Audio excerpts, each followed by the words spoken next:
At Kansas Insurance, we know one size doesn't fit all. In fact, our whole mindset is based on customized policies for you and your families. We're local, and we do what we do because we care about you. Think of us as brokers for your insurance needs. Working with Kansas Insurance gets you the award-winning service and attention to detail that only an independent agency can provide. All across Kansas, we're here to help you manage and plan for all types of risk. Contact a local agent today. Kansas Insurance. Local, independent, serving you. A great collision on the field?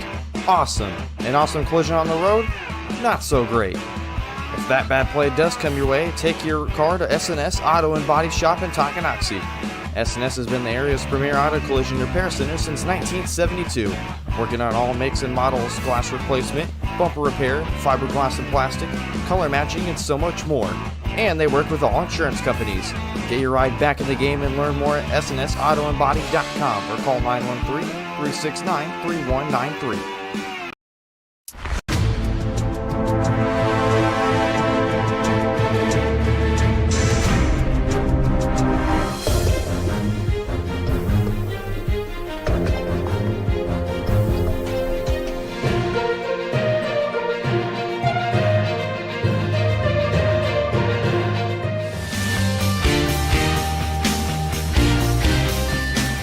For a winning team, contact White Birch Properties, the real estate MVPs. Shop local and save at Brothers Market in Tonganoxie, where we treat you like family. Brothers Market has great everyday deals throughout the store. Enjoy fresh cut steaks from the meat department, the freshest fruits and vegetables from the produce aisle, and savor the flavors from the bakery. Check out their weekly ad to get the best deals on what you need. From apples to aspirin, Cool Whip to cool crisp lettuce. Brothers Market, open daily. Learn more at shopbrothersmarket.com. This is your home for the Chieftains. Tonganoxie Sports Live. Tonganoxie Sports Live is presented by Kansas Insurance, locally owned and operated. Kansas Insurance agents have years of industry experience. Learn more at kansasins.com.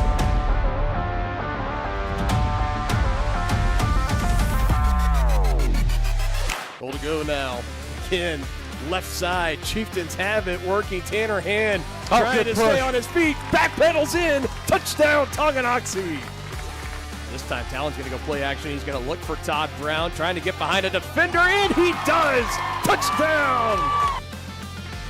Let's see what they want to do. Maslak, design keeper. Maslak cuts it into the end zone. Wow. Get in there, freshman, on senior night. Trying to go direct snap to Sylvie. Looking to pass. Puts it in the end zone. Intercepted. Elijah Hotel seals it for the Chieftains. This is Chieftain Football on Tonganoxie Sports Live.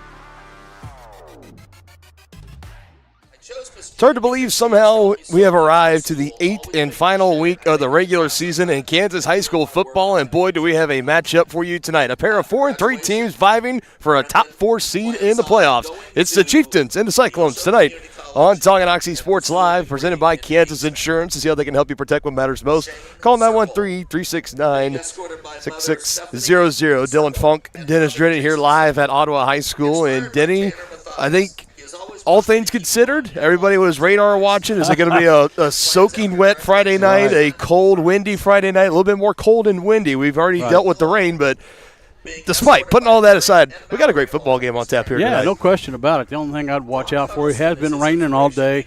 That turf has still got some water on it.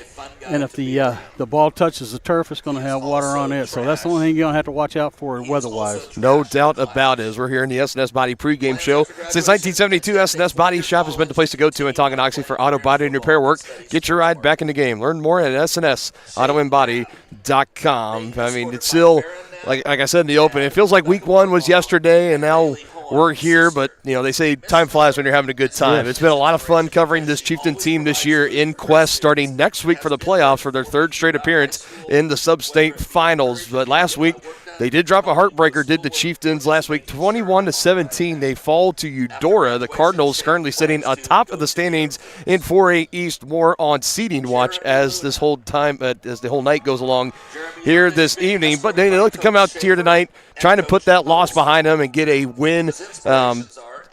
Frontier League championship hopes pretty much out the window. Now it's just all focused on let's try to get a win. Let's lock in that home playoff game, even though it's still looking pretty likely, even if a loss here tonight. But you get a win, you lock it in, you're looking at probably being a top 3 seed in the playoffs and having home field advantage for a pretty good portion of it. Yeah, that makes a big difference playing those playoff games at home. So that's what they're hoping to do with a win tonight. They face this Ottawa team, and for 2025, if you ask Walt Anderson, he's going to tell you that everything's been going great, and it's been a next man up mentality here. But it's been a little bit of a nightmare scenario at times for them. They've been plagued by injuries and just overall bad luck at times. They've lost 3 of their last 4 after starting the season 3-0. But the way the 4A has kind of played out this year, really, they're still 4-3. They're sitting as a 3 seed right now. Tonganoxie coming in as the 4. So even though it seems like the sky has been falling for both teams coming into tonight, like we mentioned, there's still plenty left to play for tonight. And it should be another fun, potentially slick and wet fun game out there on the field. If you're here in person, it's just a little windy, a little chilly. We'll have that weather report for you right before kickoff. And we got plenty more to break down here in the SNS Body pregame show when we return on Tongi Sports Live. Does your roof have possible storm damage? Looking to get solar panels? Or is it just simply time to get it inspected? That's where Balmer Roofing and Solar come into play.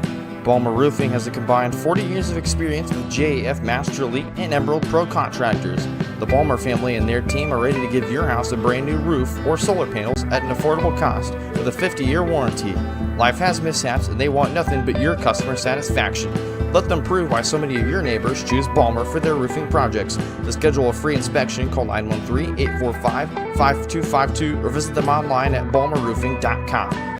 Your one stop for beauty and relaxation. That's the Beauty Bar, Salon, and Spa in downtown Tonganoxie. Offering services for men's and women's haircuts, facial waxing, tanning, makeup, bridal services, and more. Their team is dedicated to providing a memorable experience for each guest.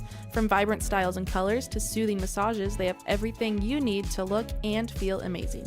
To make an appointment, call 913-347-2957 or visit them at 414 East 4th Street in Tonganoxie. There are places where all roads lead to families providing for their loved ones and their community, where friends are found down every street. That's where you'll find us, taking time to get to know you, calling you by name, generation after generation. Farm Bureau Financial Services. It's your future. Let's protect it. Contact Farm Bureau agent Tex Vandervoort in Tonganoxie today. First State Bank and Trust is with you wherever you are with complete online banking. Cheering on the Chieftains once again? Why not pay your bills online? Waiting on your kiddos to get out of school? Seems like a good time to make a transfer. Or how about making a deposit from here? Back in the gym for another night? Why not get an e-statement while you cheer on Tongi? And of course, at First State Bank and Trust, you can always bank from right here. Come on in and see us and get your very own Chieftain card. To learn more about all the great ways to bank with First State Bank and Trust, go to firststateks.com. Are you ready for a mouth-watering journey down memory lane? Introducing Flashbacks. Start your day off right with our fluffy pancakes, omelets, or a cinnamon roll. For lunch, sink your teeth into our juicy made-to-order burgers, Philly cheese, and more. Flashbacks' friendly staff and welcoming atmosphere make every visit a delight, and their menu is filled with comfort food that will give you those warm, delicious flashbacks. Visit them today in downtown Tonganoxie, open 7 days a week from 7 a.m. to 12:30 p.m. Has your furnace left you out in the cold? Pipes plugged? Are you underwater with your water heater? If so, you'll be glad you called Ladd. Ladd Service Company in Tonganoxie has been your heating, cooling, and plumbing specialist since 1986. Ladd is your dealer for top quality brands like York, Aprilaire, and Wolverine Brass. Plus, they maintain and service all other brands. Schedule your appointment by calling 913-369-3509. Visit laddserviceco.com to see why you'll be glad you called Ladd.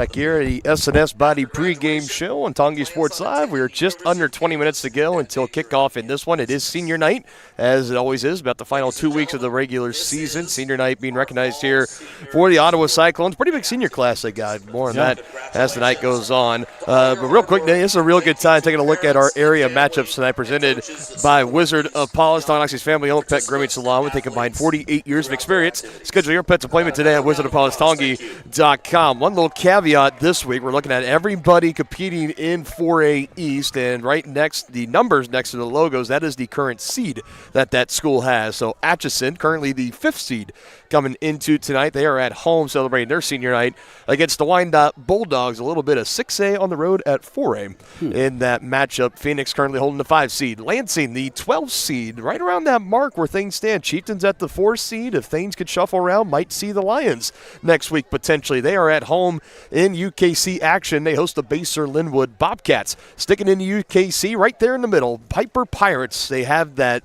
8th and final home playoff seed locked up right now. They're looking for a win tonight to stay at home as they host the Topeka West Chargers.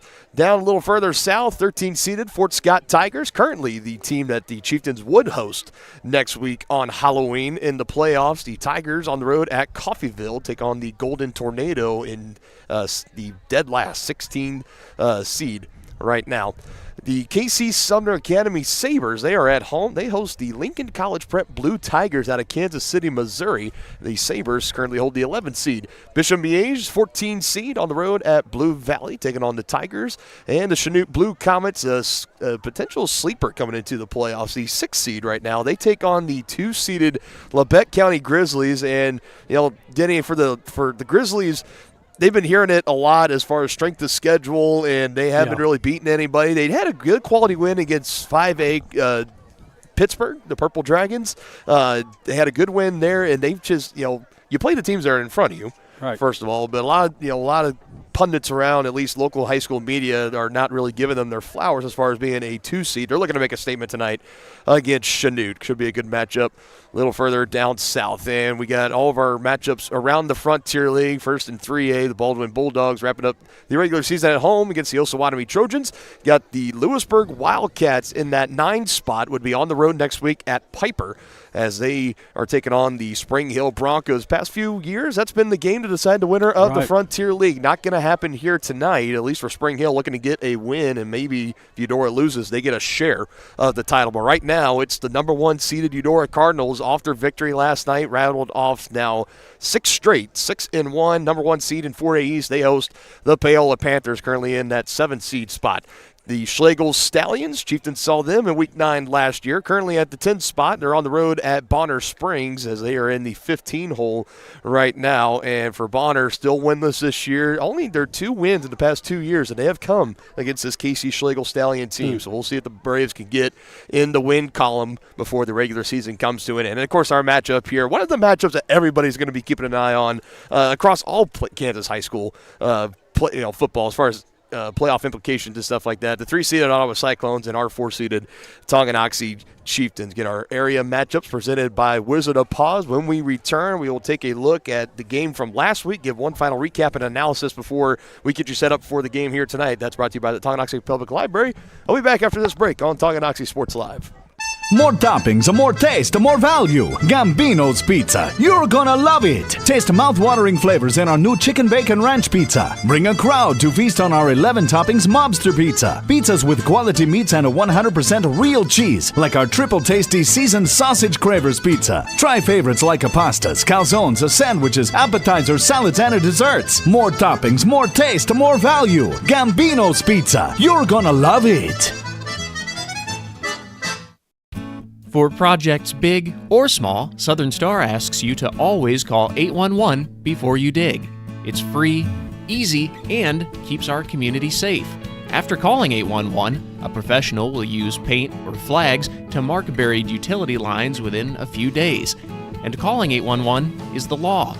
Hitting underground lines can disrupt utility service and cause serious injury. Safety is in your hands. Every dig, every time. Hey, you ready to go to my mom's? Well, I can't go today. I have to mow. It's probably going to take all day. Well, that's too bad. Don't work too hard.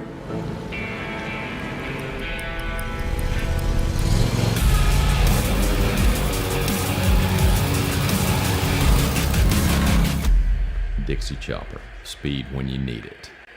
See the full lineup at hersinc.net. Call 913-247-3530 or just stop on by. At Fort Scott Community College, we understand that a scary part of figuring out your future isn't only answering the question, what should I do, but where do I belong? Maybe you belong here, studying animal science or learning about farm and ranch management. Maybe you belong here as part of Hounds Hoops on the hardwood. I don't know where you've been or where you're headed, but I know we're saving a spot for you because you belong at Fort Scott Community College.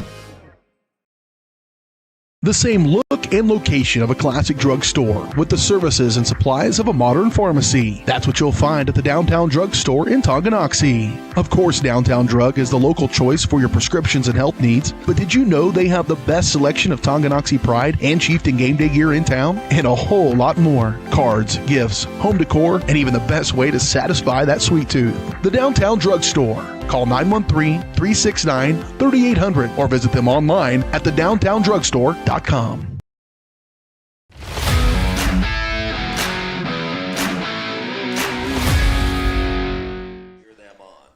All right, keeping things rolling along here. It is now time to take a look at last week's, we're about to play the national anthem. Maybe.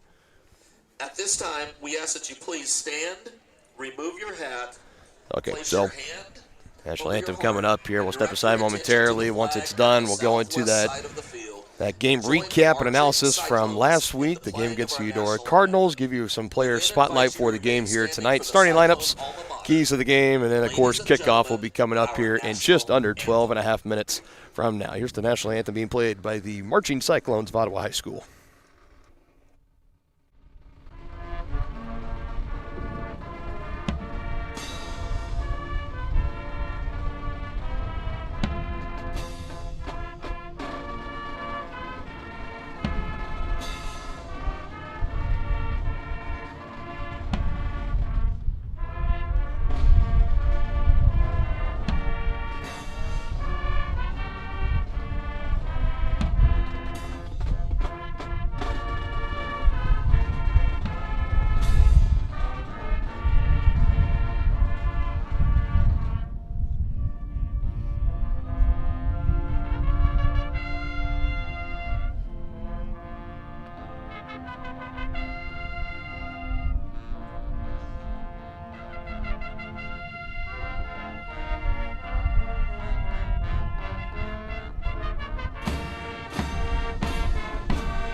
Done there. Let's take a look again. The Tonganoxie Public Library last week's recap and analysis. Why pay for downloadable audiobooks when you can stream them for free with a Tonganoxie Library card? Download the Libby app or visit the library's website to learn more. Chieftains had the ball right out of the gate, partner. They did exactly what they wanted right out of the gates, and it was behind the running game. Blake Reed will have a career night. His numbers in just a little bit. It ends here, though. A fourth down play. They try to stretch it out. Cardinals play it nicely. So they take the game clock about halfway down, turn it over on downs. Cardinals, second play. Moody went nowhere. They give it to Keelan Duncan. He's able to break some tackles and get past midfield. A big run, first of the game for Eudora. Now they have a 4th and 2. They give it to Moody, fourth leading rusher in the entire state. Didn't look the part last week. Credit this Chieftain defense a lot. They had him bottled up for the most part as they get the stop there. And back out on the field, Bodie, they get the stop right away. Let's take a shot, and that's Jacob Marin's able to bring it in. A big play, 50-plus yards for the Chieftains, and they have it rolling, leading out into the second quarter. And it's Blake Riedel. I'll take it up the middle, a 1-yard rushing touchdown. And it's just a few plays into the second quarter, Chieftains with a 7-0 lead. Here's the ensuing kickoff, and it's going to be a nice return. Des Hubler had a nice pass breakup late in the game for Eudora, and he had a nice kickoff return here. over on that far side, and that would set the Cardinals up nicely. Cy Thomas in, Houston Carnegie out, and Thomas is going to roll out to his left, fires it down the field. Keelan Duncan at 3rd and 14. Those 3rd and longs last week. Yeah. Absolute heartbreaking, backbreaking for the Chieftains secondary, and that sets up this 10-yard scamper for Thomas to get it tied at 7 apiece. About 8 minutes still to go here in the second quarter. 3rd and medium. Bodie wants to take another shot, and he will, and he connects. That connection with him and Marin has been strong all season long, but the Cardinal defense, they get there, well-timed blitz from behind, old strip, and it's on the ground, and Bodie with another fumble lost in back-to-back weeks. He's now had 5 turnovers in that span. Another blown coverage. That was 3rd and long again, and it's 41-yard touchdown. Cy Thomas down the field to Preston White, and that gives the Cardinals the 7-point lead. Here was our first kind of bizarre things to happen. Towards the tail end, Bodie hit, interception, but after review, they called it roughing the passer, and the drone footage, you see it there. Right. I don't know, Denny. If you're a Cardinal fan, you're upset. Thankfully, Bodie okay. He didn't take this snap. Baron Dorn, the senior, first pass attempt of the season, a beauty on the out route on the far side, and that would set up Cody Lobb, a career-long 36-yard field goal. You bet. Nice swing of the leg there for Cody, and the Chieftains able to get some points at the end of the first half, 14-10. Going into the locker room. Here's another stop on defense. Owen Robbins able to close out there. You can hear the music in the background. Cyclones getting ready to take the field. But here the Chieftains, Bodie Maslak, able to break some tackles, keeps the footing. They had to deal with slick turf last week as well in the rain. That was a big 4th down conversion. That sets this scoring play up right here. Another 2-yard rushing touchdown on the season for Blake Riedel, his 2nd of the night. Chieftains in front now by 3. Another long pass and another connection. Cy Thomas able to find Otis down the field. And now another 3rd down. This one, 3rd and 11. Another rollout. Avoids the rush, and 2 Cardinals in the area, but he finds Otis again. Those were his first 2 catches of the season. Wow. Big ones for the Cardinals, and that sets up Grayson Moody, his only touchdown of the night from 3 yards away, and that would put the Cardinals in front by what would eventually be the final score. Chieftains do have it here. Strong running, 3rd and 11. You talk about a marquee play in your sophomore season. We're going to look at that play right there for Bodie. Kept the drive alive. Now here's the play right here. Riedel runs at the 10, backed up. Whistles are blowing, and you're going to see flags fly in here. We were a little confused on the broadcast. If you watch here, number 2, Brady Martin, he shoves a Cardinal player off of Riedel, trying to help his teammate. Nothing too excessive, I don't think, but they said enough for unsportsmanlike conduct. First down was good, backs him up 15 yards, and now a 4th down play, got to have it. And Des Hubler, like I mentioned, a beautiful pass breakup there. Turnover on downs. Game not over. 3rd and 13, 1 timeout left. Chieftains need a stop. It's incomplete, but Hunter Neihart didn't get the head turned around. Just enough contact for the officials to throw the flag, and Chieftains would have to take that final timeout.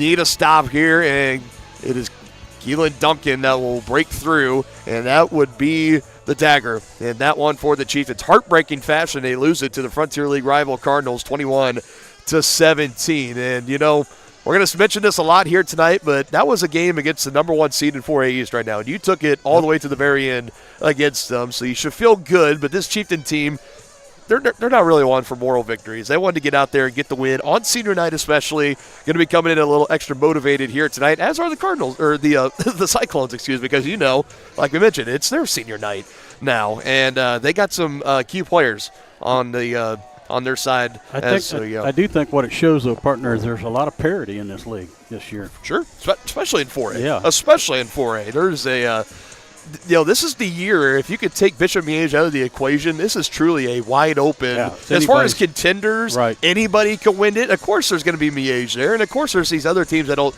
have a good chance towards the end. But, I mean, this is about as wide open as I can ever remember 4A East being in quite some time. As we're about 5 minutes away from kickoff, have the coin toss coming up here. Let's get to some player spotlights tonight presented by Brothers Market, where they treat you like family. And for the Chieftains side, I only got one, and it's Bodie Maslak. And the only reason I say that is I mentioned the turnovers.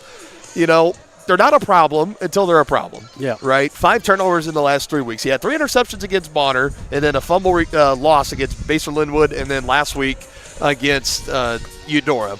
Now, credit, those were on strip sacks. He got hit from behind, but still they go down as fumble loss. 5 turnovers in 3 weeks. And mostly for me, it's how does he respond taking that big hit. He took that big hit. He didn't finish the first half. He only had 1 pass attempt. That was that 4th and 8th play in the second half. And outside of that, he was pretty limited. We know he kind of favored that left shoulder a little bit. I don't think it's an issue necessarily, but we knew all the way through the second half he was constantly kind of flexing it and moving it. So we'll see what happens as this goes along.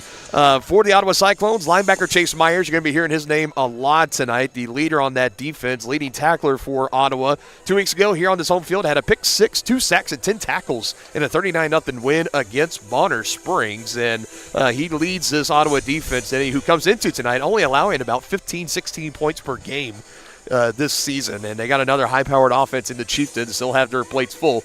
And, I had it originally as Aaron Blaine, the quarterback, backup quarterback, but Hayden Hull had a sternum injury against Spring Hill. Thought at the time could be season-ending, but as you can see out there, number 2 on the far left for Ottawa. He's joined out there, number 5, Aiden McCullough, and number 22 out there, like I just mentioned, Chase Myers. Hayden Hull is suited up tonight, and it looks like he's going to start, and that changes this game quite a bit. Hayden Hull had a terrific junior year last year, over 1,900 passing yards, 27 total touchdowns, including 6 on the ground. First team All-Frontier League quarterback, widely recognized as one of the most talented dual-threat quarterbacks in the entire state of Kansas and the KC metro area. This is a big get for the Cyclones tonight because when he was healthy, they averaged 40 points per game. Yeah.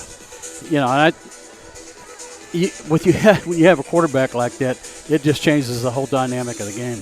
No doubt about it. As you've been watching the S&S Body pregame show here on Tonganoxie Sports Live, it looks like we might get started a couple minutes early here. Both teams getting out on the field ready to go. Let's take a look at our starting lineups presented by Crookham Construction. They're hardworking people with small-town family values. Find more information at crookhamconstruction.com. No changes reported from Coach Stroyer from the lineups last week. Same 11 on offense and defense here tonight. No new injuries, no surprise inactives.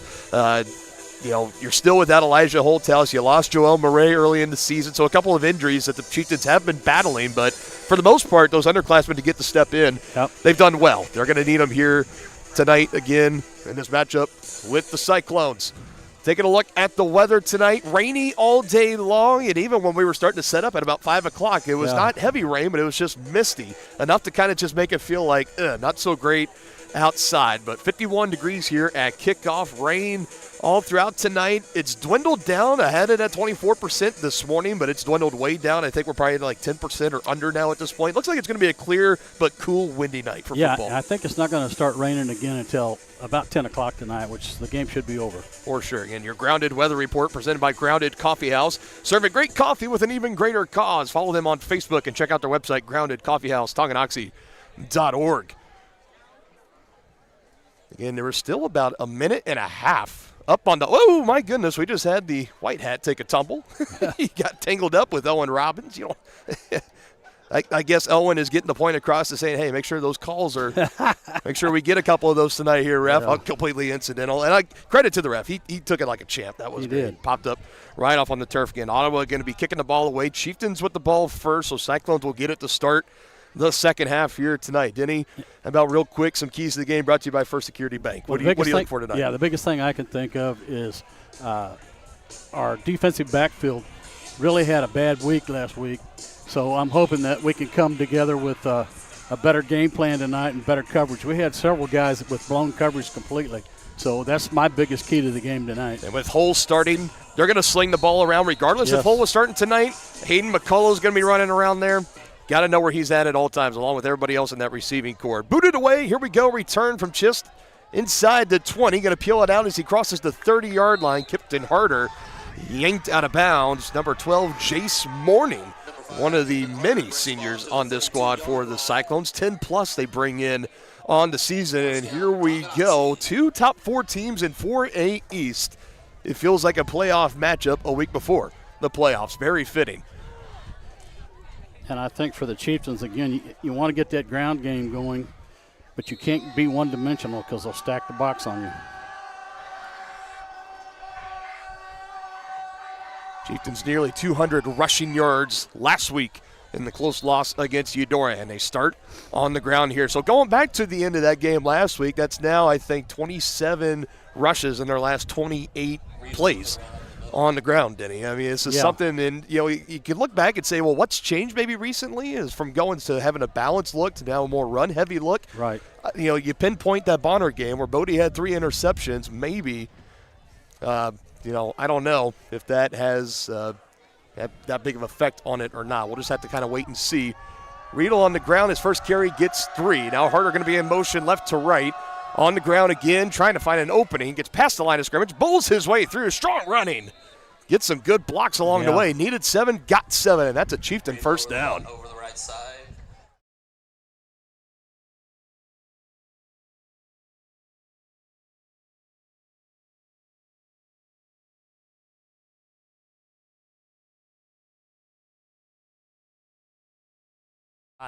To the line of scrimmage, exactly what he needed. And that brings up another 1st and 10 here for the Chieftains.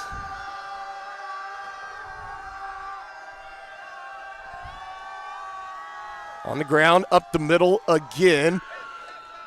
Another good gain, though, about 5 yards. Get close to about half of it. We are hearing reports coming in about the internet connection. Do apologize about that. Options are fairly limited out here. We are outdoors battling the elements, so just ask everyone to hang in with us tonight. Appreciate everybody's patience as we continue to kind of work on some solutions here. But meanwhile, Denny, Chieftains got a good drive moving here, about 2nd and 5, close to midfield. Yeah, ball control offense that end in touchdowns is what the Chieftains need tonight. 4th straight run to start this game, and Riedel breaks through on the right side. First down and more. Nice run by Blake.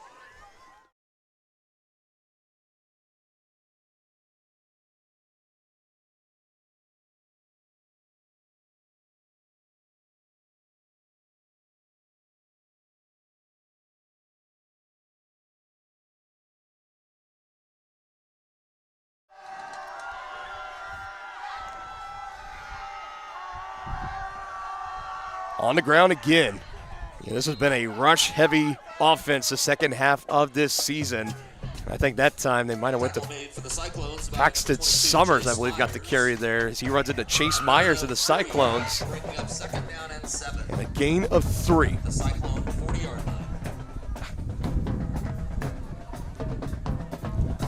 I know.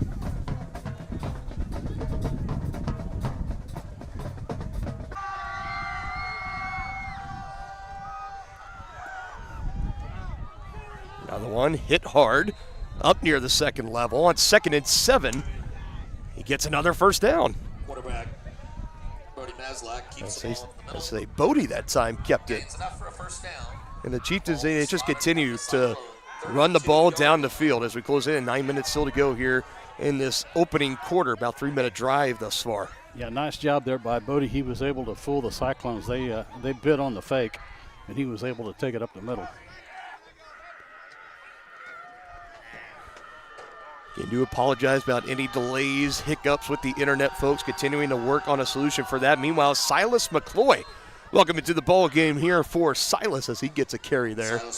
And he will take it. Coming into tonight, Denny, 13 carries, 65 yards, and a touchdown. The 5'5", 140-pound sophomore. Been getting more and more looks in that backfield. We've seen Riedel, Summers, and McCloy be kind of that 3-headed monster in the backfield with Bodie Maslak as well. Plenty of rushing options for the Chieftains to exploit. And that was a good gain on first down there. So Summers has had a carry, Maslak has a carry, Riedel with a handful, now McCloy has one as this one is put on the ground. We mentioned the slickness out there tonight, and it looks like the Cyclones got it, and they do, and the Chieftains starting to march near the red zone, turn it over.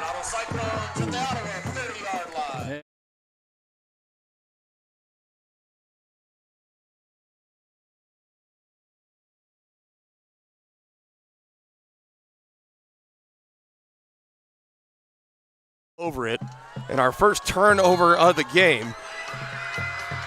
3 weeks in a row, 4 weeks in a row now with a turnover for the Chieftains.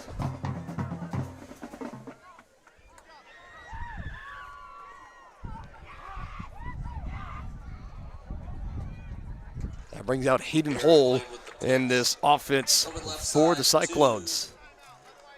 Well, actually, it's still Aaron Blaine, so the sophomore backup is still in there. Hayden Hull, he is next to, looks like the offensive coordinator on the sideline, and is ready to go in. He's suited up. We mentioned maybe for Ottawa, maybe you play both quarterbacks here tonight. Work in Hull from that sternum injury as they went to Velez there, and he got a good portion. Now Blaine's going to pull it, and I think he's actually going to end up losing a yard as the Chieftains were able to steal it off over on that far side.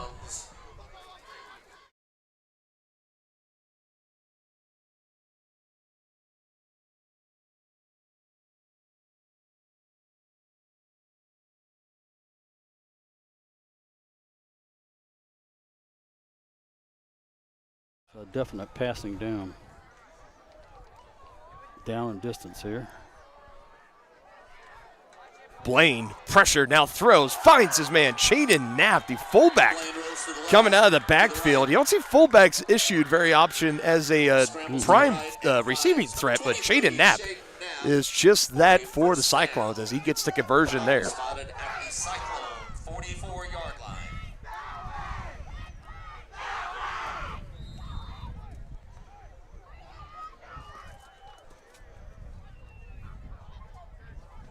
Cyclones had to go through the air. They're 3rd and long. They completed to Chaden Knapp, about a gain of 12 or 13.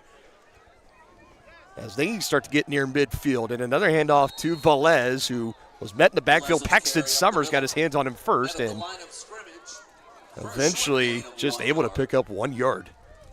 A good job by Paxton to blow that play up in the backfield, slowing down the momentum of Velez and not let him get too far.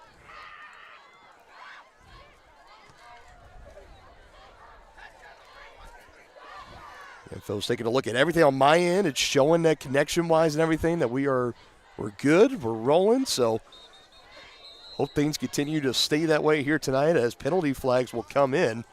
This play will come to a stop for the time being, and that'll be against the Cyclones. So an early start backs them up 5 yards. 2nd and 9 now becomes 2nd and 14. Ball will move back to the Cyclone 40-yard line. Bring up 2nd. Our first penalty here this evening. Cyclones definitely struggled with penalties in the loss last week. A surprising loss, 20-13 to Lewisburg. Gave the Wildcats their first win on the season against a team with a winning record. Cyclones had about 400 yards of offense and were still able to lose. We're held at just 6 points until about a minute to go in the ball game as Aiden McCullough is going to get his first reception of the night. Ushered out of bounds onto the track right here in front of us. And we're going to be calling that young man's name a lot here tonight, Denny.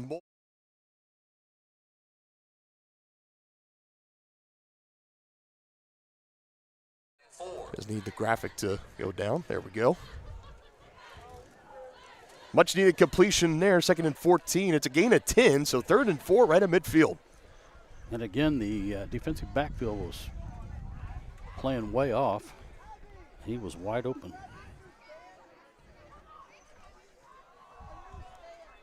On the ground, might be indicating this is 4-down territory. They toss it over to the left, a short gain like PA announcer mentioned. Just 1 yard.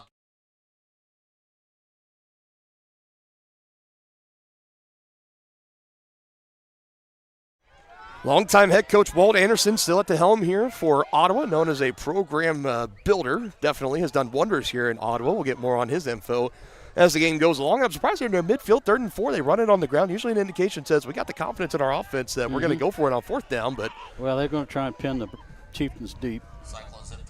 Playing the field position game here as whistles will blow in now again. You got to hope that's not against the Chieftains, or that's going to be a 1st down for the Cyclones. False start on the Cyclones. There we go. Move the ball back. Just what you wanted there, Denny? Yep.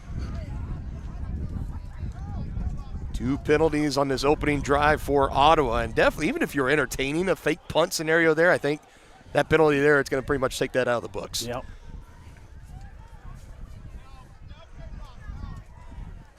But we've seen crazier things happen in the world of sports. So and he's kicking with the wind, so he's going to get some help from the wind. Boot is away. It's a good punt Going to bounce at about the 17, and it's going to roll. Oh, nice effort. They pin the Chieftains inside the 1. Just tip your cap to that one. Yeah, that's all you can do.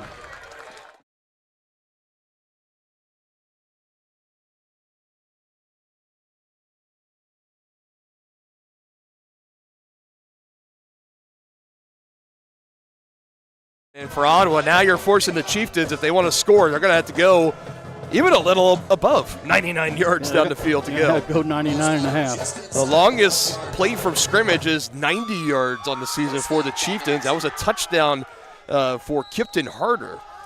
Back in the matchup against Bonner Springs. They're going to start on the ground, need to get out of the shadow of their own end zone. They're trying to do that and might have just bought 1 yard there. And that's about it.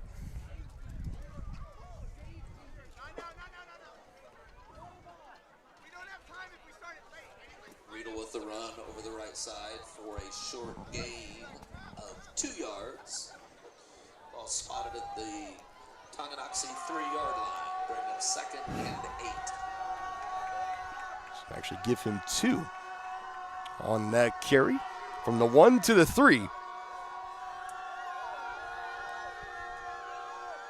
Motion man, gonna run it that way to the right, and Riedel runs out of steam near the 5 and is pushed backwards.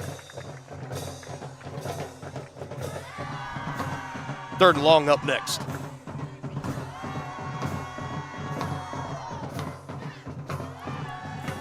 Running back is stood up around the right side.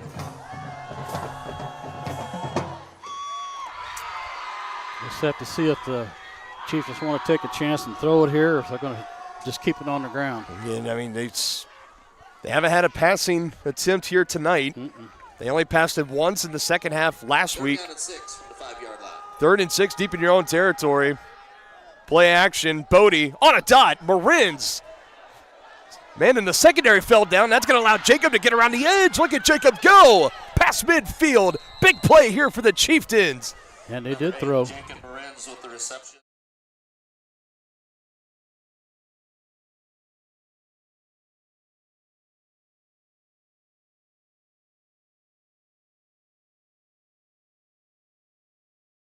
$8 yards. It will go in the books and into Cyclone territory. Big play. Which Marins, his first catch last week was 52 yards. His second was close to 40. He's been bringing in big receptions. That one for 48 gives the Chieftains new life in Cyclone territory. 1st and 10 from the 47, and again on the ground. Cyclones pointing like the ball was down. It was. And it looks like the Chieftains were there to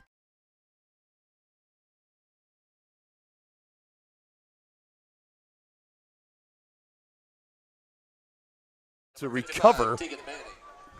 Tegan Manning going to be credited with the tackle for Ottawa and just able to get on it. It's going to be about a loss of 1 or 2.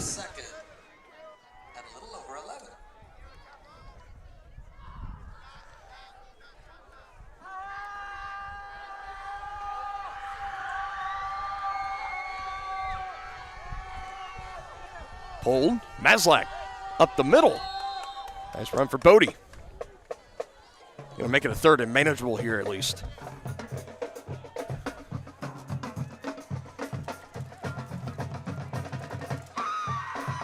Maslak keeps the ball. Gains 4. Brings up 3rd down and 7. Let's go. Cyclones, it's 3rd down. Chieftains faced with a 3rd down here. They've been getting better and better on 3rd down conversions as the season goes. This is a 3rd and 7. And not going to get it. Ball handed off to the wide receiver, Jacob Marins. It's 4 down territory. Play goes not very far. That's the question. From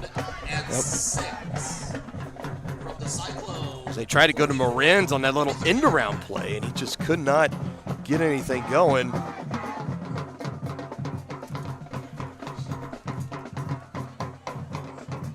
So here we go with a 4th down try, just 1 yard gain. Now 4th and 6. Play action for Bodie, plenty of time. Now scrambles throws, hits his man on the far side, complete. Pass completed. Awesome. What a penalty flag, and it's going to come back.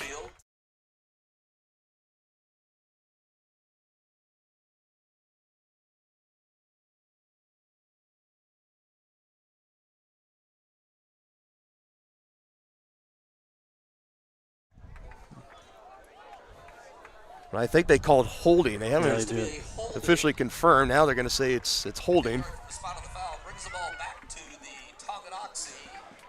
And that hurts for the Chieftains because that just was a 4th and 6 conversion, wiped off the board, and now they will punt the ball away. Into the wind, too. It's been a steady wind going about 10 miles per hour, you'd say, Denny. Yeah. Maybe gusts of close to 15, but be fair caught. And they will spot it at about the 28. That is where the Cyclones will take over here. Gavin Seaton, multi-sport athlete here at Ottawa. We mentioned the quarterbacks, maybe Hayden Hole. He's been out the last, I believe, 2 or 3 weeks with a sternum fracture injury. It's been Aaron Blaine, the sophomore, to take over. And Hayden Hole was here for senior night. He was suited up. He was getting his reps during pregame warmups. He hasn't been in the game yet. It's still Aaron Blaine. The Cyclone offense stalling out, had to punt near midfielder last time. See what they do here. They're going to start with a rollout, and Blaine will throw on the run a little bit high, but able to bring it in. No problem for that guy. Aiden McCullough able to bring it down at the 35. Rolls to his right.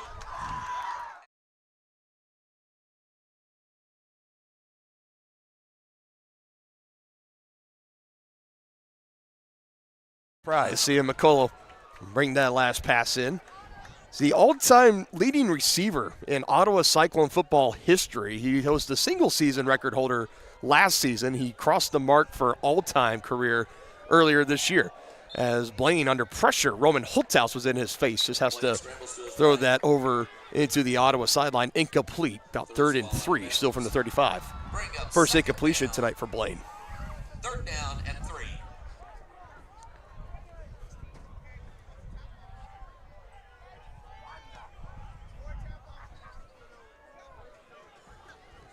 Let's see if they will go through the air once again here, make it 3 straight on this drive. Let's see if the defensive backs can stick a little tighter to these receivers. A little better that time. Pressured again, throws it down, looking for McCullough. He was double teamed, and it's well over the head, incomplete. Brady Martin and Landon Ruff. Nice job.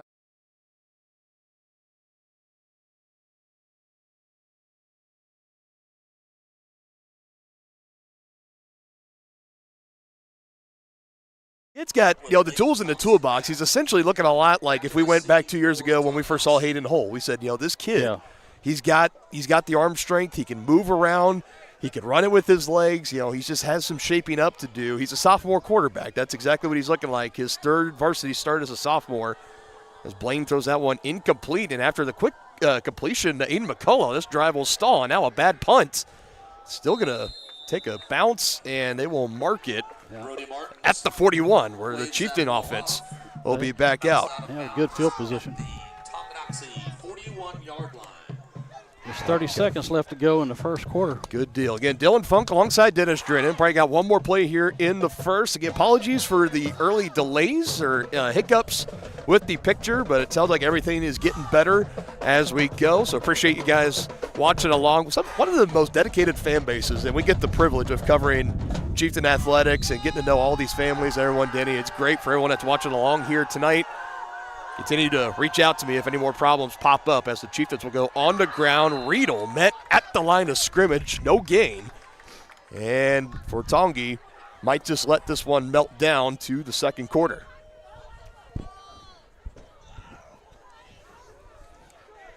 Officially no gain, about 10 seconds. And that's what they're going to do. Starting to walk back over to the sideline, both teams are doing. First quarter comes to an end. 4 drives, seeing 3 punts. 1 down, 3 to go here at Steve Grogan Stadium in Ottawa, Kansas. Hi, do you offer insurance bundling? Enter authentication code to start transaction. Where would I get the code? Please enter code. Okay. Sometimes humans are just more helpful. Wrong. Let's talk about bundling and see if there are other ways for you to save with a super check. That sounds great. Here, take a look.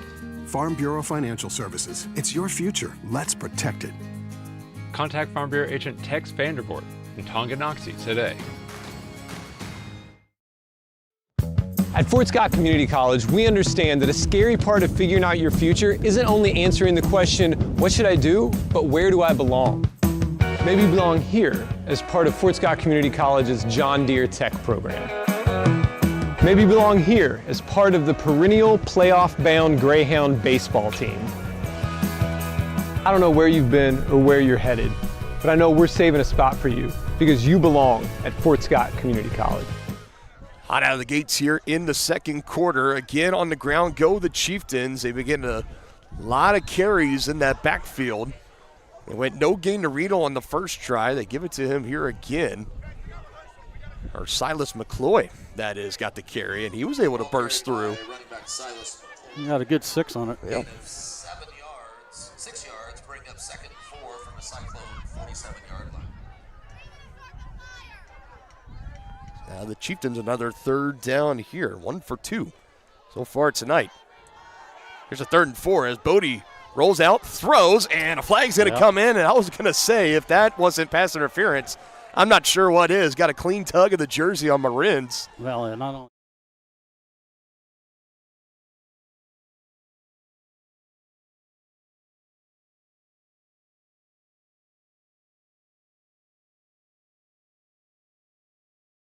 Chance.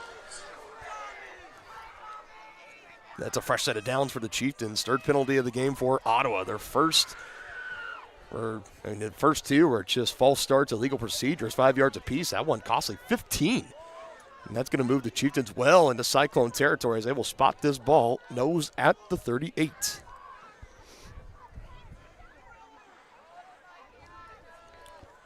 Zeros so far in this one. Chieftains fumbled and punt under 2 drives in the first quarter.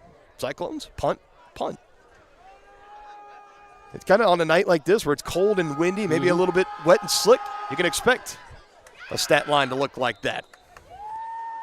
So we'll see how this game continues to develop as we go along this evening. Quick gain of 3 on the ground for the Chieftains. Paxton Summers will come in from the sideline. Riedel will head out for a breather.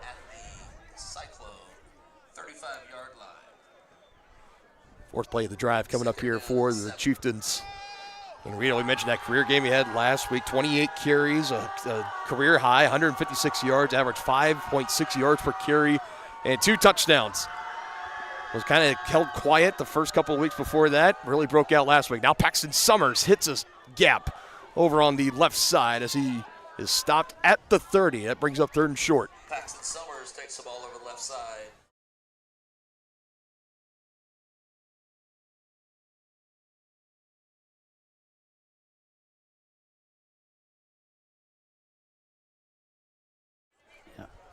No surprise there on that left side. He's been like that all season long.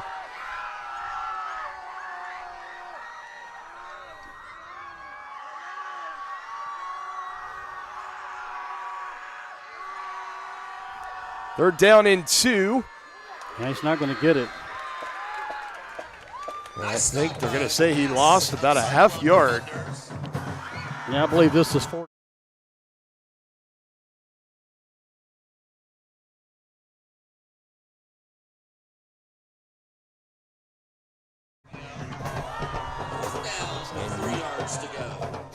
So if you wanted to send Cody Lobb out, the wind is to his back, but still, I don't think you're quite within that range. No, I think you're a little too far out. Despite the career-long 36-yarder he made last week, if you were to do it from here, he'd be knocking on the door of maybe 50. On the ground, Riedel avoids the first man, gets near that line to gain. Yeah, real close. Everyone indicating it's going to be a first down, and it will be.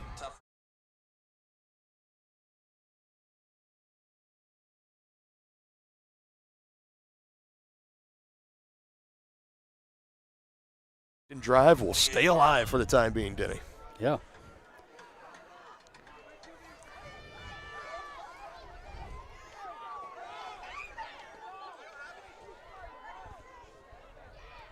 Chieftains just continuing to churn it out on the ground. Cyclone band trying to get loud as Bodie will roll out. Pressure coming from behind as he just throws it away, incomplete. Penalty flag did fly in that secondary, so let's just wait and see. There is a flag on the field, and it appears to be holding. Definitely hold. And it'll be against the Chieftains. That's a killer. You never quite know when plays like that start to go because it could easily be holding in the secondary, but as an offensive lineman, when your quarterback is scrambling, the guy you're blocking is going to start running, and your instinct is when you're gripped on there at the chest, as soon as they go, you got to let them go. You got to let them go initially. You got to move your feet, try to stay with them, but as soon as they outstretch your arms and that official can see around, so you got that grab impending them trying to go after the pass, they're going to throw the flag every single time. That just appeared to be the case there again for the Chieftains. Didn't give a number on who it was called. The ball's been spotted at the Cyclones. It's been really aggressive coverage tonight by this Cyclone secondary too, so it wouldn't surprise me if a defensive holding came in there, but first and long, now 1st and 20, looking for the little quick screen, and Marins bounces off his own man, and he's going to get that first down and more. Just how they drew it up. Yeah, nicely done.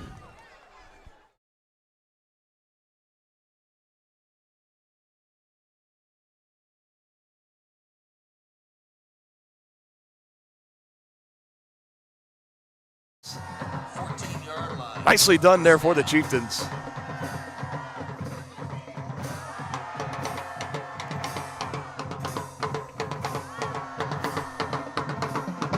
Again, just how you draw it up. 1st and 10 now from the 15 in the red zone as Maslak rolling it out, cuts it and hit hard as he spins down near the 10. A quick hit of about 3 or 4. Quarterback keeps the ball, and he's met by number 3, Velez. Tripped up. Armani Velez to put the hit on for Ottawa. 2nd and 7. Cyclone 11-yard line.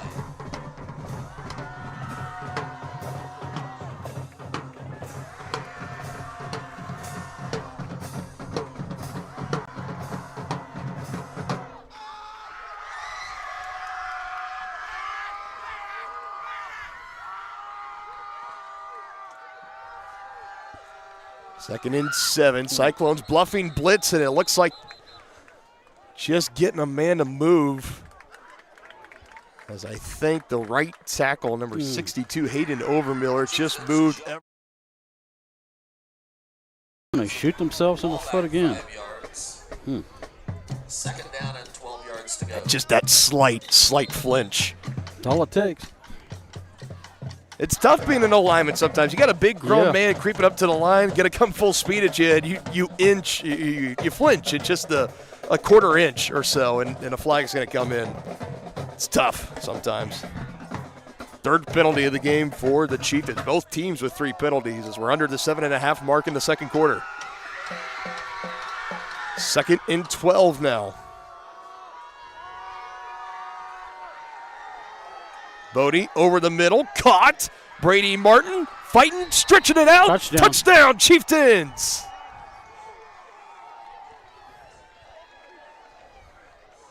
Pass from Maslak to Brody Martin for a Tonganoxie touchdown. Take a look at the replay here.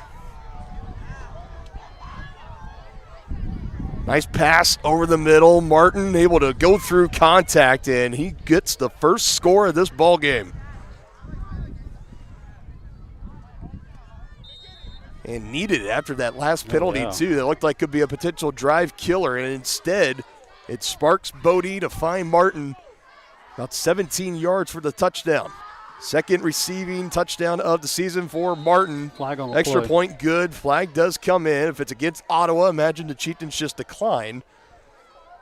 But if it's against the Chieftains, then obviously we're going to have a re-kick. Yeah. Too many flags. Indication is this is going to be against the Cyclones. Both teams starting to make their way back over to the bench. A personal foul against Ottawa. Force that on a kickoff, won't they? Yes, they will. So they'll go ahead and just take the extra point there for Cody. Chieftains the first in the end zone here tonight, as Bodie Maslak off the penalty finds Brady Martin over the middle, fights for those extra 4 yards, put the Chieftains on the board.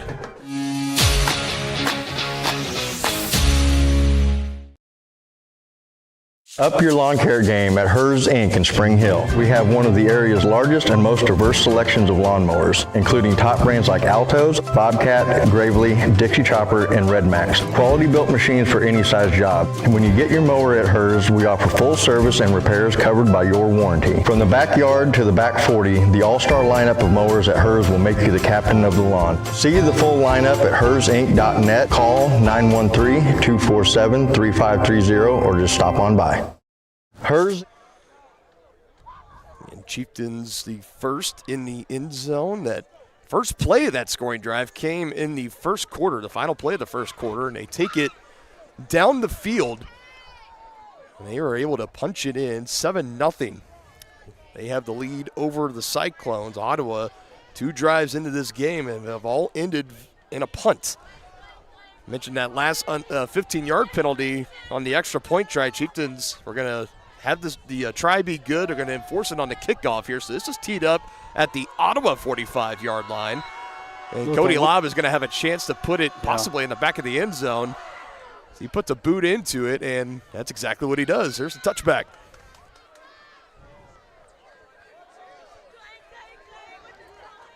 And we'll see what this Ottawa offense can do here. Like we mentioned, they're starting senior quarterback Hayden Hole, working his way back from that sternum fracture injury he suffered at Spring Hill a few weeks ago. Suited up, not starting, however. Aaron Blaine is still in at quarterback. This is his 3rd straight start at the varsity level. So he's in the backfield. Velez to his left. Receivers split out each side, and Velez with the head of steam is able to make his way good for about a gain of 9, just short of that initial line of gain. Longest running play of the night for the Cyclones at 9, topping the previous set at 6.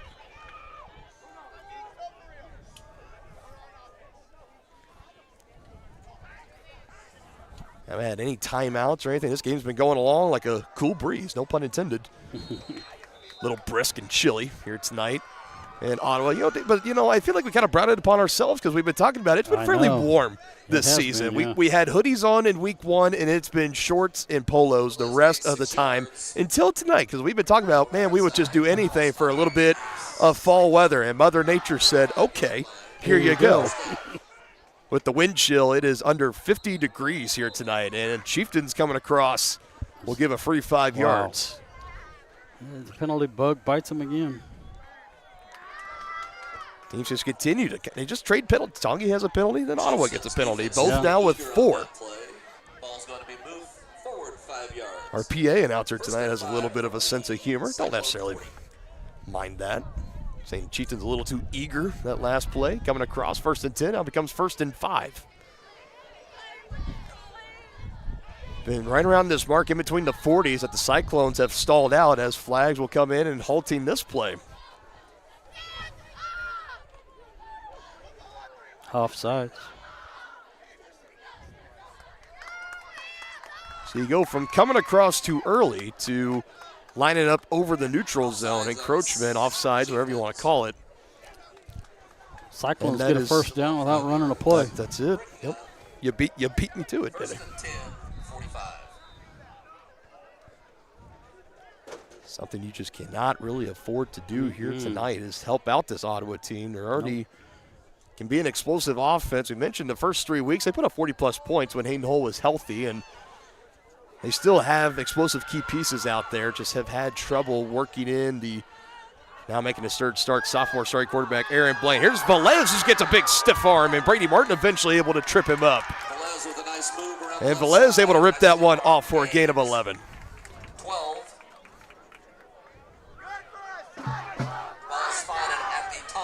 Nothing dirty about that, Denny. That's just a good old-fashioned stiff arm. Oh, yeah. That's football.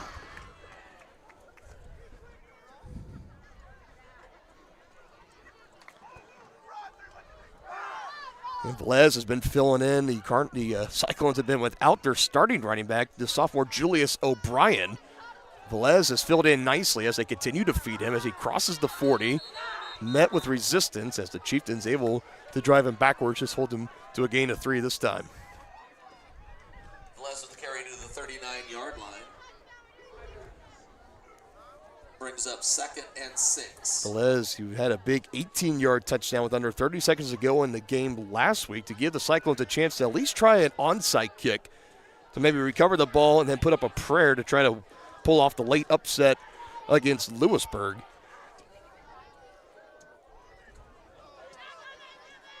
Fake it to him, rolling out, pressure, Rhodes, and that will force Blaine to just throw it out. Incomplete. Gavin Rhodes will get some kudos on that pass rush. Now 3rd and 6. Brings up 3rd down and 6. And that's what they teach you, too. If you're not quite close enough to get to where you can hit them, just kind of put your hands up. Just anything to throw off the line of sight, anything you can to disrupt that quarterback, and that's what Gavin was able to do there. Back-to-back incompletions to the air now for Aaron Blaine. Here comes 3rd down. Cyclones 1 for 3 so far in the ball game. Spread it out here to the left side as Blaine will survey, and he can possibly run. Now pressure comes over and incomplete over the head of his intended receiver, Aiden McCullough, who was double-teamed again. And once again, Cyclones get in between the 40s and a drive that stalls out. This time, however, will they go for it? The punting unit has not taken the field yet. Yeah, I think this is 4-down territory for them. Only 4.5 minutes left to go in the half. Might as well. Yeah. That's 3 straight failed 3rd down conversions. It's 4th and 6. Cyclones will huddle it up here, and it looks like they're going to go. Always watch the hard count. The Chieftains have come across early once already this drive. As Blaine will throw with a pocket to his left nearly. It would have been a one-handed interception, but it goes incomplete. Baron Dorn in coverage, denying Ottawa on 4th down. I think if he catches this, there's no one that's going to stop him. Yeah, there's a lot of green between him and the end zone. Nice break up there by Baron Dorn. That's 3 drives, 2 punts, and a turnover on downs for Ottawa, and a chance for Tongi. 4:23 to go. Both teams, all 3 timeouts. A chance to double up this lead. Yeah, they'd like to really pick up another score here before halftime, because Ottawa's going to get the ball first in the 3rd quarter. Right. Chieftains will take a shot at that one. Incomplete as he was trying to work it up the field. Jacob Marin's the intended target, just not close enough for him to be able to bring it in. Yeah, 2 or 3 black jerseys in the area. And I'll tell you, if you were a fan back in the day of the old Mad Comics, what it was, you had Spy versus Spy. You got the black on black on black versus the white on white on white of the Cyclones and the Chieftains respectfully here tonight. Pretty slick uniform combination out there. It's hard to go wrong when you're red, white, and black. It's really hard to go wrong. Quick throw, Harder at the 45. You'll get forward, muscles to close to the 47. And that's where they will spot him at the 47. 3rd and 2 coming up. And now we're starting to see the passing game coming alive here. 3rd receiver with a catch tonight for the Chieftains. Harder with 1. Martin had 1 for the 17-yard touchdown. Marins with 2. 3rd down and 2 from the Cyclone. From a Chieftain 47. It's 3rd down. Let's go, Cyclone. Options pretty open here on 3rd and 2. Whatever you want to do for the Chieftains, they'll go on the ground, stretch play to the left. Riedel trying to wait for something to open up, and nothing's going to come. As Harder blocking a little hard after the whistle on a Cyclone player. No flags, no whistles, and it's a loss of 1, and the punting unit trots on for Tongi. From the Tonganoxie 46-yard line.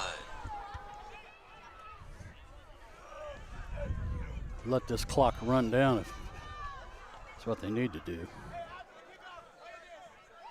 And that's what they're going to do. Morning and Seaton back to return the punt. Morning and Seaton ready to return this punt on the way. Roll, baby, roll, says Mazlak and the Chieftains. Roman Holthouse, many others down there as it'll roll to the 15. And that is where Ottawa will take over. Time to take a look at some History 101 presented by Kansas City, Kansas Community College. A matchup that doesn't really have too deep of history. Only the 9th all-time meeting. Tonganoxie has won every single game. One playoff win in 23 and an overtime win last year in the regular season finale. First beaten in 2018 when they both joined the Frontier League. They did not meet before becoming league opponents. This is the second time ever in the short history span where the Cyclones have come into this matchup with a 500 or better record in facing the Chieftains. Last year's 38-37 1-point difference overtime thriller is the closest game. The closest before that was an 18-point win for the Chieftains in both 2018 and 2021. In your History 101, presented by Kansas City, Kansas Community College. Check out how college can help you today at kckcc.edu. Start on the ground. Velez was able to burst through the initial rush of tacklers for the Chieftains, and he's able to take it for a gain of 4 on a play initially it looked like might not be going anywhere. Able to make something out of nothing. From the 19. Yeah, too many arm tackles.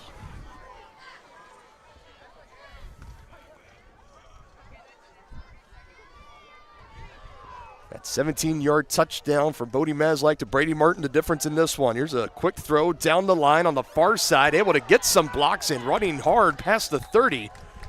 A little wide receiver screen there. See, the Chieftains use that to their advantage a lot. Now the Cyclones will do it here. And now it looks like for Ottawa, it might go with a little hurry up. Going to be down to about 2 minutes when they snap this thing. Just a quick little screen down the line to Jace Morning. Now 1st and 10. Blaine throws again. Back-to-back completions for him.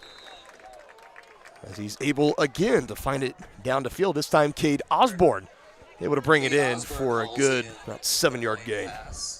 Bring up 2nd down and 4. Called a gain of about 6-7. Velez on the ground. 1st down. Can call this one. Past the 45, just up-tempo pace starting to work here for Ottawa as we go towards a minute and a half, and clock will stop as they set the chains here, and we'll roll again, 1:34 and counting. 5th play of the drive here. Velez to the right of Blaine, another screen down the line, Shaden Knapp. See what he can do, able to get around the edge, right to the line again. He stayed inbounds. Excuse me, that's Jace Morning. That's another quick 1st down picked up. So Cyclones just having their way. Aaron Blaine completes the pass to Jace Morning. Time. And for the timeout taken on the field. Spotted at the Tonganoxie 43-yard line. So things stand right now. It'll be 1st and 10 for the Cyclones at the 43. It is Ottawa that takes that timeout. Head coach Walt Anderson electing to take his first of 3 here. And Dylan Funk alongside Dennis Drennan here for this matchup tonight. A battle of 2 top 4 teams. The Cyclones currently the 3 seed in 4A East. They would have a playoff matchup next week with the Bishop Miege Stags if the standings don't move between now and tomorrow morning or afternoon. Meanwhile, the Chieftains back home at Beatty Field. They would host the 13th-seeded Fort Scott Tigers as the Chieftains currently hold on to the 4th seed in 4A East.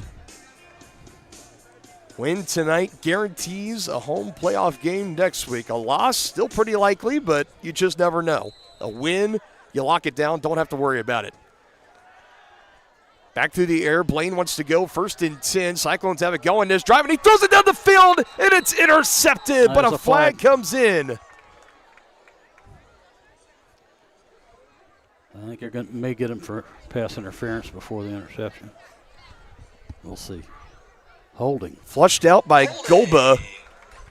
Against the Chieftains. And it will be holding against the Chieftains, and that takes the interception off the board. Chieftains lost a fumble on their first drive of this game, and they nearly evened up the turnover margin there, but a holding penalty. Penalties are not to be becoming an issue for the Chieftains here. Yeah. That play alone, that will give Ottawa the first down, a free 10 yards.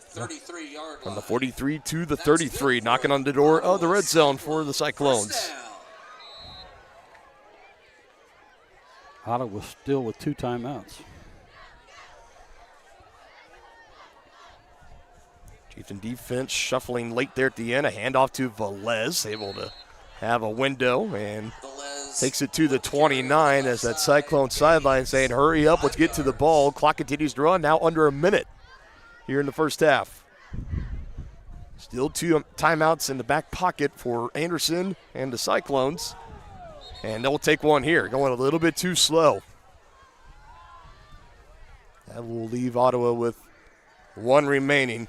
And head coach Walt Alexander, he's been at this game for quite a while, didn't he? A 2019 Shrine Bowl head coach, 4-time Shrine Bowl assistant coach selection. He spent the most of his career prior to coming here to Ottawa at Topeka High School, where he was the head coach from 2006 to 2019, where he turned that program around. You want to know how rough the Trojan fans at Topeka had it?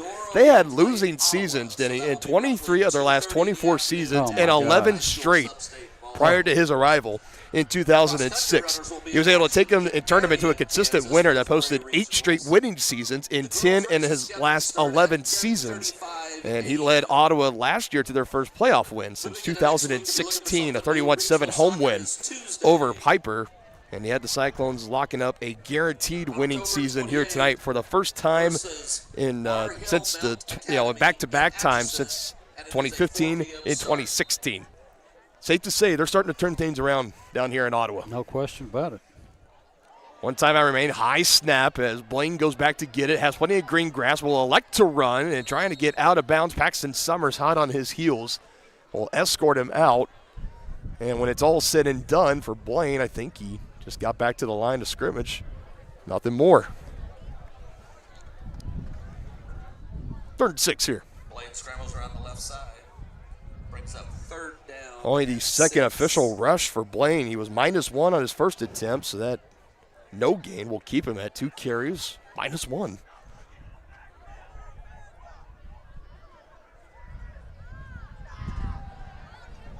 To pass. Flushed out to his right, down the field. Velez wide open at the 10, inside the 10, stiff arm near the 7. Out of bounds goes Amani Velez. 34.6, and a chance for the Cyclones to maybe punch it in here towards the end of the first half. And again, he was wide open, partner. There was nobody around him.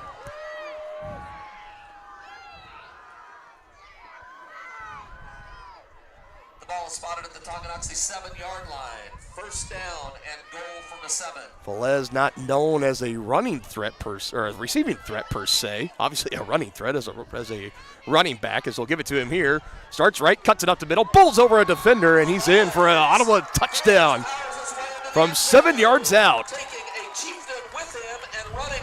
An extra point away from tying the game at 7.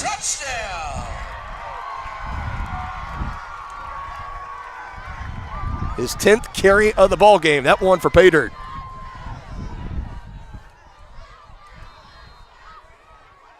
Burning 2 timeouts along the way. Cyclones will receive the opening kickoff to start the 3rd. Kick is up, and it is good for Gavin Seaton. The extra point kick by Gavin Seaton. And we are tied 7-all here in Ottawa. Be back after this 30-second timeout on Tongi Sports Live. Families and business owners have trusted Mutual Savings Association for over 100 years. They offer checking accounts, online banking, personal and business loans, investment planning, insurance and retirement plans, and so much more. Their team specializes in creating a financial plan that is tailor-made to your needs to help you achieve your financial goals. Visit one of their 6 nearby locations, including downtown Tonganoxie, or visit their website, msa.bank.com, to learn more. Member FDIC. So 29.8 to go here in the second quarter. Both teams probably very eager to get into the locker room, maybe get a chance to warm up a little bit. You're out there running around on the field, you're going to be pretty warm. But those guys on the sideline that maybe haven't been playing a whole lot, they're looking forward to getting into the locker room to try to get their hands and feet warm a little bit, get a chance to regroup. We'll break it all down here in the White Birch Property Realty Executives halftime show coming up in just a few moments.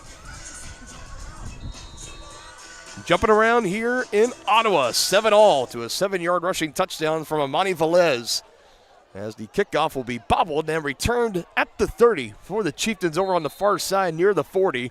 25.6 seconds, and the Chieftains, will they kneel it and just go to half? Will they try to maybe make something happen? We'll wait and see. It'd be nice if they could get in Cody Lobb's field goal range.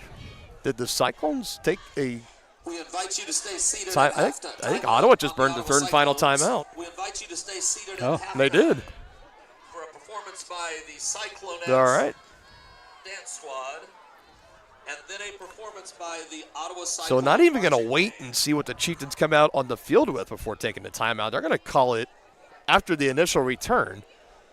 So now none remaining. Tongi's still with all three. We'll see what happens here. Wind is to their back, so for Bodie, if you want to try to air something down the field, you do have that little extra support. We shall wait and see what we got. I think it'd be a good time to try it. I'm fine with doing it. I think if you're in that secondary of Ottawa, it's better to go ahead and get the pass interference because it's still in high school. It's a 15-yard penalty, not a spot foul. So if you get beat, just tackle the guy. Which, for a Chieftain fan, you might not like to hear, but I imagine that secondary, if they're going to try to make something happen over the top, that defensive backs coach for the Cyclones might be telling them that, hey, something to keep in mind. They're going to go bubble screen, waiting for a lane to open up. He's hit. Kipton Harder is able to take it for about a gain of 7. Timeout, Tonganoxie. Chieftains will go ahead and take that timeout. They complete a pass and gain 8 yards, bringing up we are broadcasting live here tonight. This is at Steve Grogan Stadium in Ottawa, Kansas. And you might ask, what's in the name for Steve Grogan? Well, if you don't know who Steve Grogan is, he was a multi-sport athlete here at Ottawa High School. Denny, you're very well familiar with him. Yeah, I played against him when I was in high school. Right. Man, what an athlete. He was a multi-sport star. Football, basketball, track and field star here at Ottawa. He was one of the first true, dual-threat quarterbacks. Yeah. He played his college ball at Kansas State and was drafted in the fifth round in the 1975 NFL draft by the New England Patriots. 116th overall is where he was taken. Had a 16-year career up in New England. And got some more neat little nuggets to give about Steve Grogan here. Let's see what this play. 2nd and 3, Bodie will throw. Martin in the middle. As it was bobbled, it was put on the ground. Ottawa fans wanting fumble. There is a flag down. There's just a lot to unpack on that play, so let's see. Illegal man downfield by the Chieftains. My favorite. They're trying to go with that screen, and for the lineman, you only have about a yard or two to get upfield on those type of plays. And it's really more of a timing play than it is anything. But it looks like this is going to go against the Chieftains here. 7 penalties here in this first half. But that's not good. To wrap up here for Grogan, 16-year career in New England. He threw for over 26,000 yards, 182 touchdown passes. He started in 3 playoff games, and he led the NFL in passing touchdowns with 28 in the 1979 season. And get this, Denny. He was the all-time record holder for most rushing touchdowns by a quarterback with 12. He set in the 1976 season. It stood for 35 seasons. Do you want to take a crack at what quarterback might have broken that record? As the Chieftains take their time out here. I would say the quarterback for the what's his name? You're looking at about early 2010s. Lamar Jackson. On this. Too early for Lamar. Too early for Lamar. 2010s.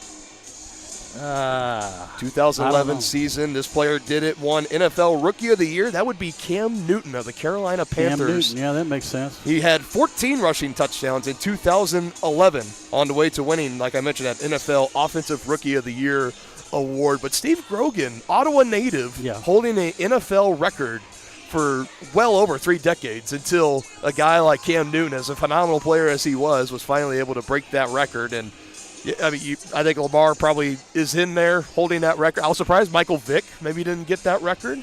Well, I have another Steve Grogan story. Let's go, Cyclone defense. They beat us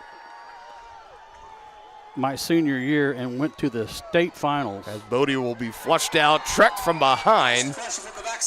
And I think that's going to go ahead and bring in the end of the first half. Unless Tongie's going to take one final timeout here. I don't think they are. No. That will go ahead and do it. We'll get to that Steve Rogan story. Don't you worry about it. We'll get to it here at halftime. But we got a close one here in Ottawa. 7-all, Chieftains and the Cyclones. We'll break down this first half coming up here. White Birch Property Realty Executives Halftime Show.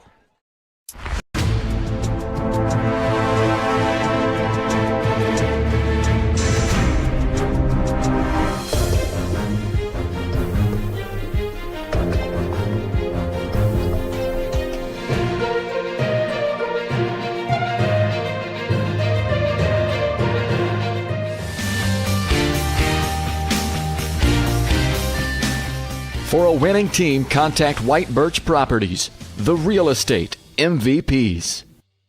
Tonganoxie is the ideal location to start a business. That's why the Tonganoxie Business Association has strived towards a common goal of adding value to businesses and the community since 2015. They assist in providing improved services for customers and visitors, encouraging and enhancing businesses, and preserving historical and cultural assets. Follow them on Instagram for the latest and upcoming event information and become a member today by visiting their website, TonganoxieBusinessAssociation.com. Proud supporters of Chieftain Athletics. The Tonganoxie Recreation Commission is committed to creating community through parks, people, and programs. And now, with their all-new activity center, the Tonganoxie Rec Commission can do even more. Tongi Rec understands the benefits reaped through recreation are endless. Tongi Rec has a long list of classes, activities, and programs for the young and young at heart. For program pricing and schedules, call 913-845-3502. Visit them at the all-new activity center at the Tonganoxie High West campus or go to tongirec.org. Family-owned and operated Wizard of Paws is a fifth-generation business located in the heart of downtown Tonganoxie. The professionally trained staff takes pride in making every dog and cat look its best, whether it be to breed-specific trim or an adorable cute pet trim. Plus, their facility offers amenities in space that are doggone amazing. Call Wizard of Paws to make your appointment at 913-416-0255 or visit them at 406 East 4th Street in Tonganoxie. Learn more at wizardofpawstongi.com. Your one stop for beauty and relaxation. That's the Beauty Bar, Salon, and Spa in downtown Tonganoxie, offering services for men's and women's haircuts, facial waxing, tanning, makeup, bridal services, and more. Their team is dedicated to providing a memorable experience for each guest. From vibrant styles and colors to soothing massages, they have everything you need to look and feel amazing. To make an appointment, call 913-347-2957 or visit them at 414 East 4th Street in Tonganoxie. Are you ready for a mouth-watering journey down memory lane? Introducing Flashbacks. Start your day off right with our fluffy pancakes, omelets, or a cinnamon roll. For lunch, sink your teeth into our juicy made-to-order burgers, Philly cheese, and more. Flashbacks' friendly staff and welcoming atmosphere make every visit a delight, and their menu is filled with comfort food that will give you those warm, delicious flashbacks. Visit them today in downtown Tonganoxie, open 7 days a week from 7 a.m. to 12:30 p.m.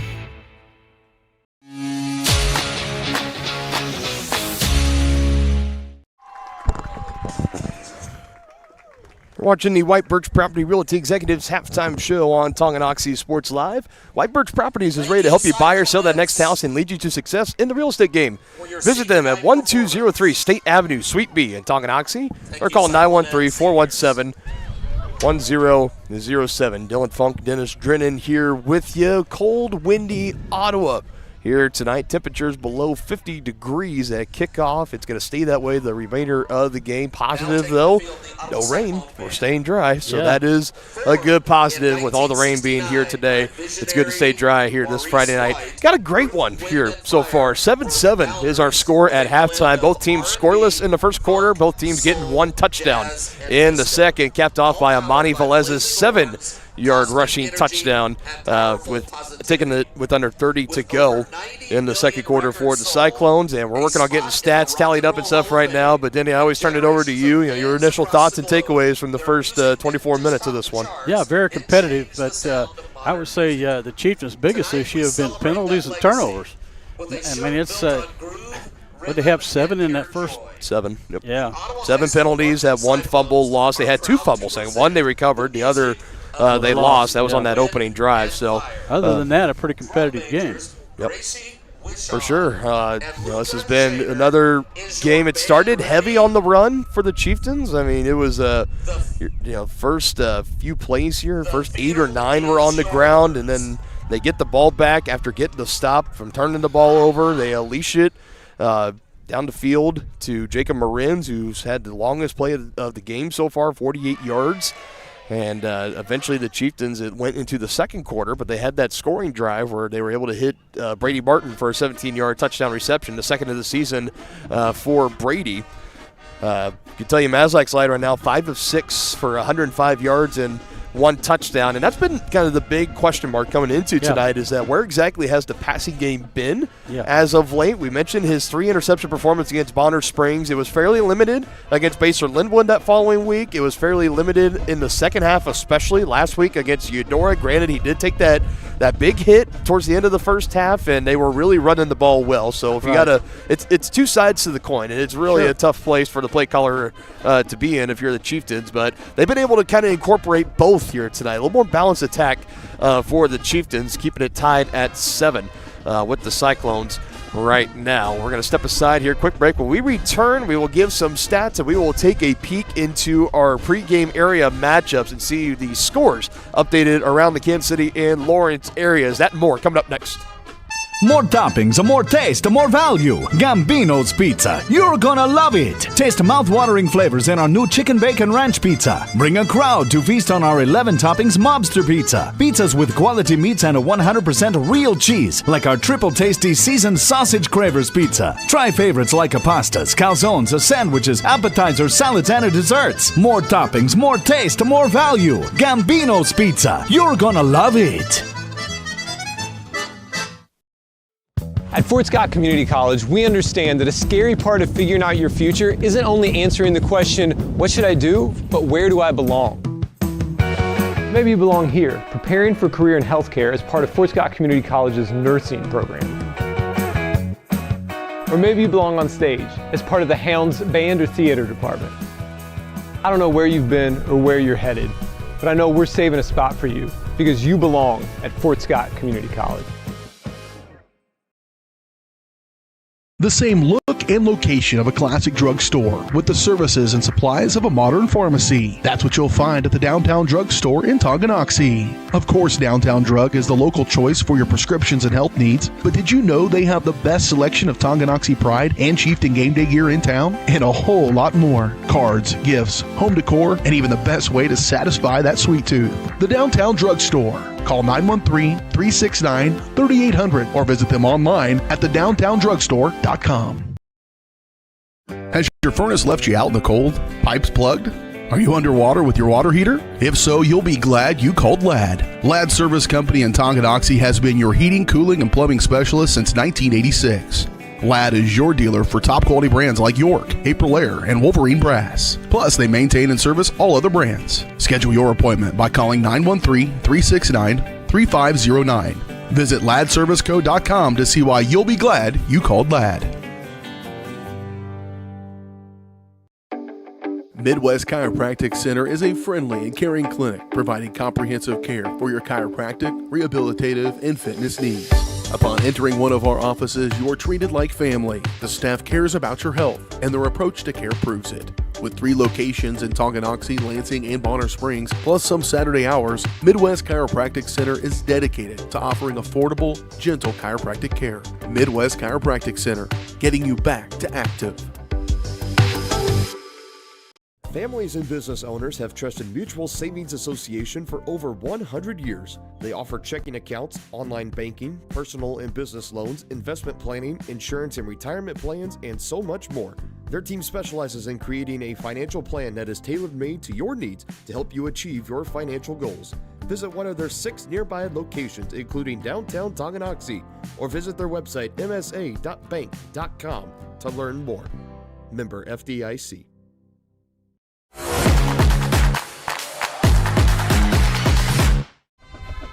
Back here still in the White Birch Property Realty Executives halftime show. Let's take a peek in at those area matchups that we had for you in the pregame game presented by Wizard of Paws in downtown Tonganoxie. Again, just going to call out these games as I see them coming across my screen. We got the current 8 seed in next week's playoffs, the Piper Pirates. They are up 23-6.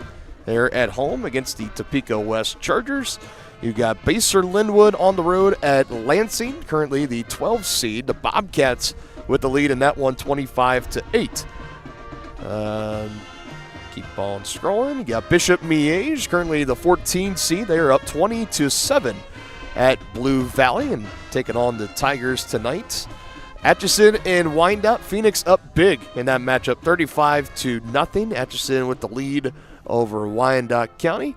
No score reported for Fort Scott and Coffeyville. Same for the Sabres and the Blue Tigers of Lincoln College Prep. That matchup at the bottom, last time I checked on the live stream, 21-0 Labette with the lead. The Labette County Grizzlies currently the 2 seed, just behind the Eudora Cardinals, number 1 seed in 4A East. Grizzlies looking to make a statement with the win tonight against the Blue Comets.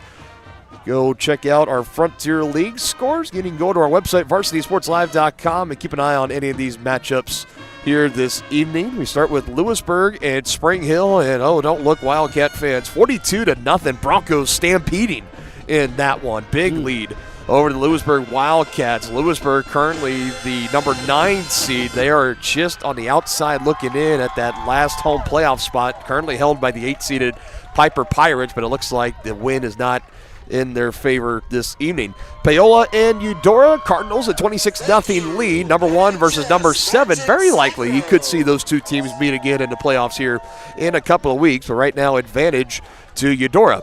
Schlegel and Bonner Springs, we have a 0-0 score, so not sure if that's the actual score or just not a reported score quite yet. Both teams double-digit seeds in the playoffs, and of course our game here right now between number 3 and number 4 tied at 7 apiece in our area matchups, or 4A area matchups, I should say, presented by Wizard of Paws. Got some first half stats here for you, Denny.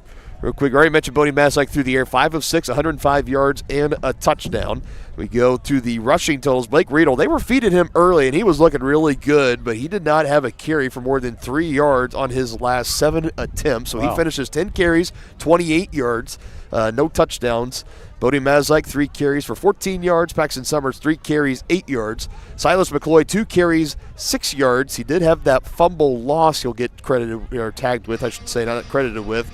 Receiving for the Chieftains, Jacob Moran's leading once again, 2 receptions for 73 yards. Kipton Harder, 2 for 9. And Brady Martin, 1 reception for 17 yards and a touchdown. Jacob Moran's also does have a rushing attempt, just 1 carry for 1 yard. Chieftains went 1 for 3 on first down, or 1 for 4 in on third down conversions in the first half. They were 1 for 1 on fourth downs. Would have been 2 for 2, but they had a penalty takeaway. It was at then a 4th and 6 try where the Chieftains had to punt on their second drive of the game. As for the Ottawa Cyclones, through the air, Aaron Blaine, 7 of 11, 82 yards, no touchdowns. Amani Velez, the lone scorer for the Cyclones, 10 carries, 53 yards, and 1 touchdown. He had a 7-yard rushing touchdown with about 30 seconds to go in the second quarter. Aaron Blaine has rushed for it officially twice. He's got 1 yard on the ground thus far. I'll tell you this, Denny, the receiving defense for the Chieftains, it's been much better tonight. Yeah. I'm sure we'll touch on that in a little bit because Aiden McCullough, 2 catches for 16 yards. That is phenomenal what they've been able to do to fairly limit him so far. Jace Warning, 2 receptions, 22 yards. Shepton Knapp with 1 reception for 12 yards. Osborne, 1 reception, 7 yards. And Amani Velez, a big reception that set up his 7-yard scoring touchdown. He was 1 reception for about 25 yards through the air. Cyclones 0 for 1 on fourth downs, or 2 for 5 on third downs, 4 penalties, and 1 sack. They got there on the final play in the second quarter as Bodie was pressured. One final break here, second half keys and kickoff on the other side. You're watching Chieftain football on Tonganoxie Sports Live, and you've been watching the White Birch Property Realty Executives Halftime Show. Shop local and save at Brothers Market in Tonganoxie, where we treat you like family. Brothers Market has great everyday deals throughout the store. Enjoy fresh cut steaks from the meat department, the freshest fruits and vegetables from the produce aisle, and savor the flavors from the bakery. Check out their weekly ad to get the best deals on what you need. From apples to aspirin, Cool Whip to cool crisp lettuce. Brothers Market, open daily. Learn more at shopbrothersmarket.com. A great collision on the field? Awesome. An awesome collision on the road? Not so great. If that bad play does come your way, take your car to S&S Auto and Body Shop in Tonganoxie. S&S has been the area's premier auto collision repair center since 1972, working on all makes and models, glass replacement, bumper repair, fiberglass and plastic, color matching, and so much more. And they work with all insurance companies.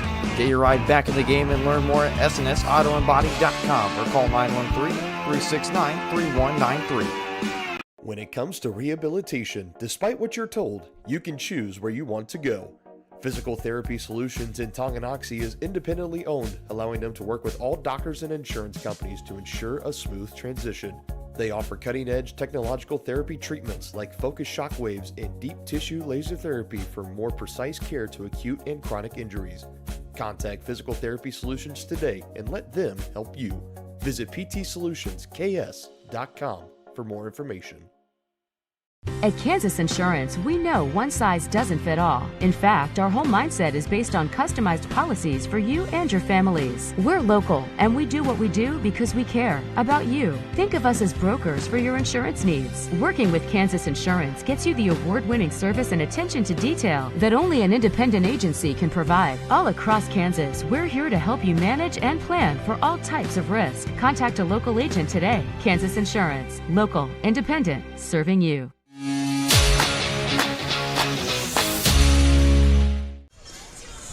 Back here ready for the start of the second half as they just put up a couple more minutes. Chieftains getting ready to go into Tongi jumping jacks. And Denny, how about some more keys to the second half here, brought to you by First Security Bank, your new locally owned community bank in Tonganoxie, proud supporters of Chieftain Athletics. Penalties aside and really just penalties aside, got to stay clean on the turnovers. What are some other things you're going to be looking for in the second half for the Chieftains to pull ahead and close out the regular season with a win? Well, I think they need to remain balanced. They seem to do a lot better in their offense when they mixed in more passing. So I look for them to be a little more balanced the second half, and they've got to they got to have long drives that end in touchdowns or some kind of score at least if they want to have a chance to win this thing. They need to keep that passing game of Ottawa still in check because they did a really good job in the first half, but you never know. In the second half, they got to come out with the same thing, same mindset, keep those guys down. We'll see what happens. This has been so far a game that you would expect in these type of elements. Again, it's been dry, but it has been windy, it has been chilly, and really for the first time this year, maybe outside of week one, but even then, that was like mid-60s. We're talking about... Yeah, we have, with that cold wind, we've seen some issues with handoffs. Yeah, you're talking right now, I'm surprised. They still have it listed at 53 degrees. It feels like 50. Yeah, I'm surprised by that. And maybe I'm just speaking because we got our canopy up here. We got the tarp put up. Great setup, by the way. Yeah. Buddy. Thank you for the help setting it up. We are out here outside, just outside the press box, but we got shelter out here. That's to say the least. And, the wind has been howling, and it's been pretty consistent all evening long. I'm surprised it says it feels like 50 because I would guess probably more like a close to 47, 46. With the wind chill, it's even less than that, I think. Right. Wind's consistently able to come out of the southeast at 10 miles per hour, according to the Weather Channel app on my phone. Yeah, mostly east. Take that for what it's worth. Cyclones will receive the kickoff of the second half. Yes, they will.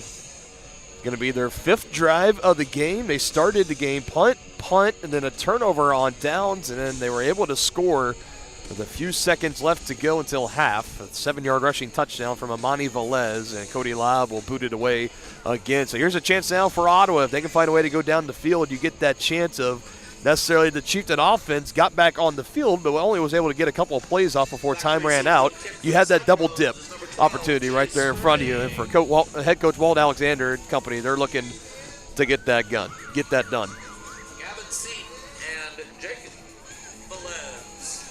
Seaton and Velez ready to return. Lobb is going to be kicking into the wind. It is going directly from the left to right of your screen at home as he will pooch it over on the right side, and we will start with the penalty. Yeah. Chieftains are offsides. That's what it appears to be. There is a flag on the play. So the new kickoff rules and format, they haven't trickled down yet to the high school level, so it's still the old-fashioned line it up. And when you're the guys on the line, you can't get ahead of your kicker. Nope. So you got to kind of it's a weird timing issue. You rarely ever see it be an issue anymore, but it comes up here for the Chieftains. That's penalty number 8 in the ball game, right out of the gates here in the second half, as Lob will move it from the 40 now to the 35, and we'll see if he will try to boot it a little deeper or if he'll continue with the pooch. Pooch it is. Backing up to take it at the 35-yard line. Going to peel out to the near side. Looking for some blocks. Going backwards. Shaden Knapp was not going in the right direction, and that's a break there for the Chieftains. All things considered, Ottawa will still take over inside their own 35-yard line, where we will continue to see Aaron Blaine. Kick is returned by So that's been one of the big developments, because we have mentioned for Hayden Hull, one of the many Cyclones injured this year. He fractured his sternum back in week 5, 3 weeks ago at Spring Hill, and he posted on social medias yesterday about the middle of the afternoon as the Cyclones will start on the ground here. Velez is having a nice night on the ground, and he will keep it going as they will give him a gain of 9. First play of the second half here, but Hull went to social media, had a picture of himself in his football gear, and he said, "Thank you, Lord, hashtag I'm blessed, hashtag injuries." If that's not this new century for you, Denny, there it is for you. But it was a clear indication to say that he was back and he was healthy. It was a question of, is he back to practice? Is he back? I can tell you, also on his social media, he had a video of him dunking a couple days before that, so it was pretty good indications that he has a good chance to play here tonight. He's suited up as Velez is going to take it, spills over, and will take it to midfield, a fresh set of downs for Ottawa. Back-to-back running plays for them. It was a question, though, was he going to start tonight? He's missed the last 3 weeks. He's suited up. He's there on the sideline, but they didn't really go to him at all in the first half. In a tight 7-7 ball game, I don't know if you're Coach Alexander, if you go ahead and pull the trigger. I don't know. He's right in the head coach's he's right there. He's ready to go, and credit to him because he's ready to go at a given notice. But right now, this is Aaron Blaine's offense to run. Another handoff to Velez, and he is starting to really get some good momentum. Giving it to him now. 3 straight plays. That one for 4. He takes it to the 46, and the Chieftains now starting to have a hard time slowing down Velez, which you had to assume with this kind of air raid style offense the Cyclones run. Priority number 1, you got to find a way to slow down Aiden McCullough, Jace Morning, the rest of these dynamic receivers. For the most part, the Chieftains have done that. It's been Amani Velez out of the backfield that's really been giving them the most problems running it. Makes a cut, and Kipton Harder will bring him down. Looks like he's going to be just short, so about 3rd and 1, 3rd and inch is going to be coming up. Nice. Good tackle by Kipton to bring him down. Velez is wrestled down. Velez on the ground. That's now his 14th carry. He has the longest receiving play coming out of the backfield as Blaine was able to find it for about 25, 26 yards. Bring up 3rd down and 1. And the Cyclones, I would be very willing to wager, unless there's a big loss on this play, they're going to go for it on 4th down as they take their time. The play clock is just now at 10 seconds as the Cyclones will come to the line. Velez to the right in the backfield of Blaine. Will they give it to him for a 5th time? They won't, and the Chieftains are there. John Golda, many others in there. A big stop for the Chieftains and a loss on the play. And what will the Cyclones do here on 4th? 2 on the play. Brings up 4th down. As there went our tarp. Our wind cover has abandoned us, Denny. The winds have shifted. They have. Have to try to fix that in the break we get. That's another loss on the ground for Blaine. Big a loss of 2, and they go up the middle fighting, and the Chieftains are not going to let him get it. Turnover on downs. Take a look at this replay. Somebody coming in there at the end. It appears. He is definitely a yard short, and a loss of 2 on the play prior is going to be a loss of momentum. Paxton Summers at the initial hit. Kipton Harder looked like came in and was able to cap off that play. And a big stop for this Chieftain defense. They turn the Cyclones over on downs for the second time this ball game. 41-yard line. Let's go, Cyclone defense.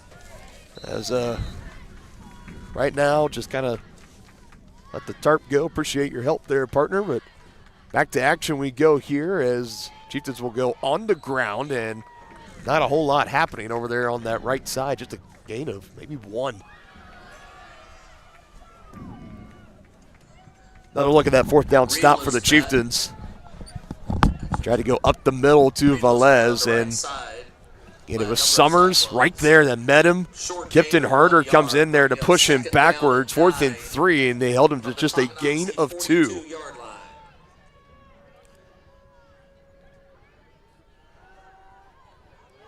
And there's a way to hit a hole. First down into Cyclone territory. Go the Chieftains, courtesy of Blake Riedel. Nice run there by Blake.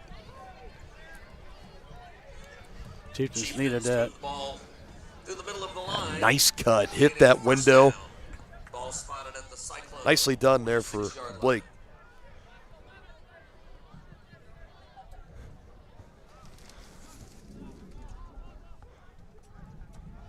Third straight give. Still fighting. Cyclones do eventually bring him back near the line of scrimmage. Where was his forward progress? That's the question. I think, again, they'll just give him 1 yard. So you mentioned in 1 year keys of the second half, bringing back that balanced attack. 3 straight runs to start here. 2nd and 9. Will they keep it on the ground or will they go through the air? Receivers split out each side, straight drop. Bodie will throw, hits Marins at the 40 and is wrapped up high and eventually will be brought out of bounds. Back in coverage for the Cyclones, number 20, Bryson Schultz. And they will call him just short. About a gain of 8 will be 3rd and 1. From the Cyclone 37-yard line. I might take a shot here. It's 3rd down, Cyclones, let's go! Bring the defense. I would say even closer than 3rd and 1. It's about 3rd and inches. As Bodie is going to come under center once again. McCloy going to lead the way. Riedel, vicious cut, and he's got that first down. Nice form tackle from Gavin Seaton, but doesn't get him down until it's too late. And the Chieftains move the chains on 3rd down once again. Now 2 of 5 on that mark here tonight. Good for a Chieftain first down. We already know, I mean, the strength, the agility is there for Blake Riedel, and then the vision, we've seen that just get better and better as the season's gone along. That was another good example of it right there. A play that was going to the right, that cut to come back to the left. Open gap as he's able to get the first down. Cyclones not going to let that window stay open for too long. A whole bunch of Cyclones on a tackle there. Stop the Chieftain running back for a loss of a yard. That'll bring up 2nd and 11 at the Ottawa Cyclone 35. Yeah, so maybe just a half-yard loss on that. Not very much, but a loss nonetheless in the books. And again, the Chieftains have just one passing attempt this drive. That was the 8-yard reception to Jacob Marins, his 3rd of the ball game. You'll have McCloy and Summers in the backfield behind Maslak under center. Harder, the receiver to the left. Wide out at the top is Marins as Bodie will look his way and throw, and a little miscommunication there, incomplete. Maslak faces a little bit of pressure in the middle of the pocket and throws the ball incomplete. Brings up. Let's see if he was expecting that or expecting Marins to either go on an out there instead of, kind of looks like he just kind of ran an old curl or comeback route. It's 3rd down. Little miscommunication there for the Chieftains. That brings up 3rd and 11. Big play and a big spot. Tie ball game, 7-all. 5:25 here in the 3rd quarter. 2 receivers out wide. Summers still in the backfield with Bodie. He will throw over the middle, and it's incomplete, slightly behind Marins. It hits him in his hands, and he drops it. And I think for Jacob, if he doesn't get his hands on that, I think it goes right into the chest of the Ottawa defender. And it might even be an interception, but it'll go incomplete. Now 4th and 11. Down 11 from the Cyclone 35. Let's make a stand, Cyclone defense. And that pass just a touch behind Jacob, and we've seen him. He's been that great of a receiver. If he's able to get both of his hands on it, he's been able to bring him in. Was surrounded by a couple of Ottawa Cyclone defenders, just unable to bring it in. Yeah, it looks like the Chieftains are going to go for it here. 4th and 11 from the Ottawa 35. Pressure coming as Bodie will roll out. Flags will come in. Again, the Cyclones were coming heavy. And maybe this could be offsides as Gavin Seaton might have came across early, and he did. So a 4th and 11 now becomes 4th and 6. We have offsides on the Cyclone defense. Move the ball 5 yards down the field. It's going to bring up 4th and 6 from the Cyclone 30. Always the challenging thing is the defense, especially those guys and those secondary guys. If you're trying to come off the edge and blitz, you're trying to time it up. And in an offense like the Chieftains, where really it predicates a lot on the center when the snap goes back, Bodie kind of gives a signal, whether it be a clap, a leg hike, something that says, I'm ready for it. It's the center that snaps it back. You see the clap. That snap came quick as he finds Harder on the far side. And on 4th and 6, they threw it right to the chains. And I don't know, Denny. Yeah, really close. On that spot on the far side, I think they're going to say he got it. You needed to get to the 39. That's really close. Or to the 34, excuse me. I think they're going to measure it. The 24-yard line. My goodness, I know my yard markers, I swear. 24-yard line. Moving the sticks out. Sticks are coming out right now. Here's one more look at it on the replay. Chains are out. And it's short. He's just short. And the Chieftains will come up about a half-inch short on a 4th and 6 play. 0 for 2, or 1 for 2 on 4th downs this ball game. And both teams' first possessions here in the second half with the turnover on downs.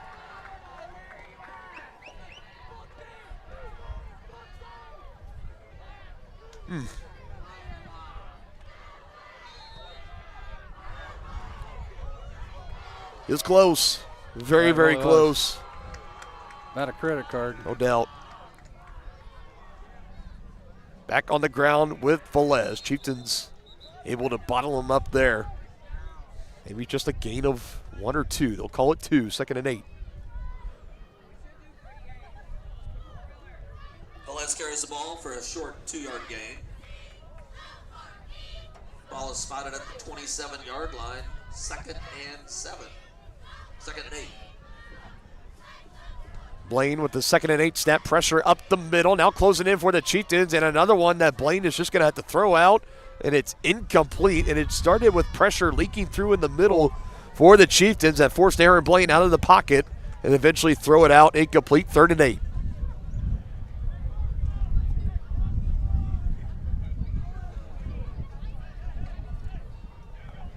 Roman Holthaus was the initial one back there to get some pressure.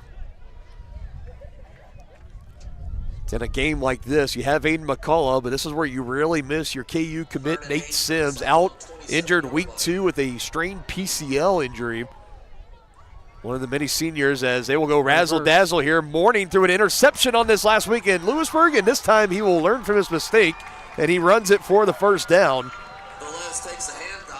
They went with this same play last week, and it was Morning that threw into double/triple coverage. It was an interception the Wildcats took. One of 3 interceptions on the night for Ottawa. This time Morning will just take it and run out of bounds. And I'm sure head coach Walt Anderson told him, said, hey, if it's not there, just use your athleticism. Run the ball. Yeah. Don't force a bad pass. Just run the ball.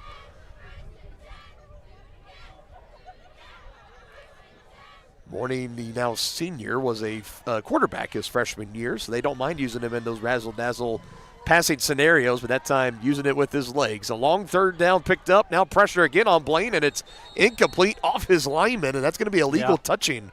Yep. And the flag has already come in as it was number 72, Jack Bodil. as Blaine was under pressure once again. Yeah, that wasn't the lineman's fault. That was the quarterback's. Right. He threw it right into the back of his lineman. As Bull was kind of trying to move around, just looking for somebody to block. He looks back at his quarterback in distress, and all of a sudden, here comes a football right to your chest. And as a lineman, your first instinct is like, I might just try to catch this, but you can't do it. That's a loss of down play as well. So that's a big 2nd and 15 going to be coming up as we got an injured Chieftain out on the field. It appears to be cramps. Trying to stretch out that left leg. Padfield and the rest of the training staff coming out on the field. We'll step aside as they tend to the injured Chieftain. We got 2nd and 15 for the Cyclones coming up next here in the third quarter, 4:23 mark. First State Bank and Trust is with you wherever you are with complete online banking. Cheering on the Chieftains once again? Why not pay your bills online? Waiting on your kiddos to get out of school? Seems like a good time to make a transfer. Or how about making a deposit from here? Back in the gym for another night? Why not get an e-statement while you cheer on Tongi? And of course, at First State Bank and Trust, you can always bank from right here. Come on in and see us and get your very own Chieftain card. To learn more about all the great ways to bank with First State Bank and Trust, go to firststateks.com. Okay, so it was Kipton Harder, the man that was down, and got up, jogged out over to the sideline on his own power. Again, just looked like he was dealing with some cramps. So on that last penalty, illegal touching, it's a 5-yard penalty and a loss of down. So 1st and 10 now all of a sudden becomes 2nd and 15 for the Cyclones.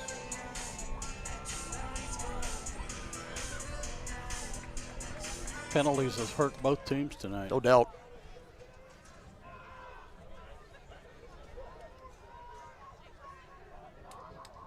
Chieftains 9 total penalties in the game last week against Eudora. Velez takes a handoff for a short 1-yard gain. And for Ottawa, they had 7 last week against Lewisburg. From the Cyclone 32. Now this is where your defensive backs need to lock down. 3rd and 14, going to be a pretty obvious passing down here for this Cyclone offense. I mean, we mentioned Aiden McCullough, who's the all-time leading receiver in program history here at Ottawa. Just 2 receptions for 16 yards in the first half. He's been having a lot of double coverage come his way. He's got Hunter Neidhart on him here on the bottom of your screen as Morning looking that way initially, now pressured out. Here come the Chieftains as Morning just flicks it down the field, and it's incomplete as he kind of almost jumped forward into a rushing Chieftain defender. And on 3rd and 14, the Cyclones not able to convert.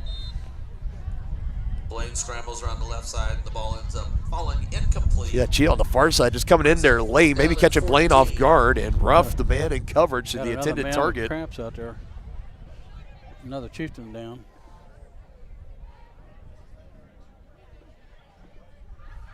They continue to tend to him over there. Denny, I'm going to go ahead and give you this time. You mentioned we were talking about the history of Steve Grogan and stuff. You said he had a good story. Yeah.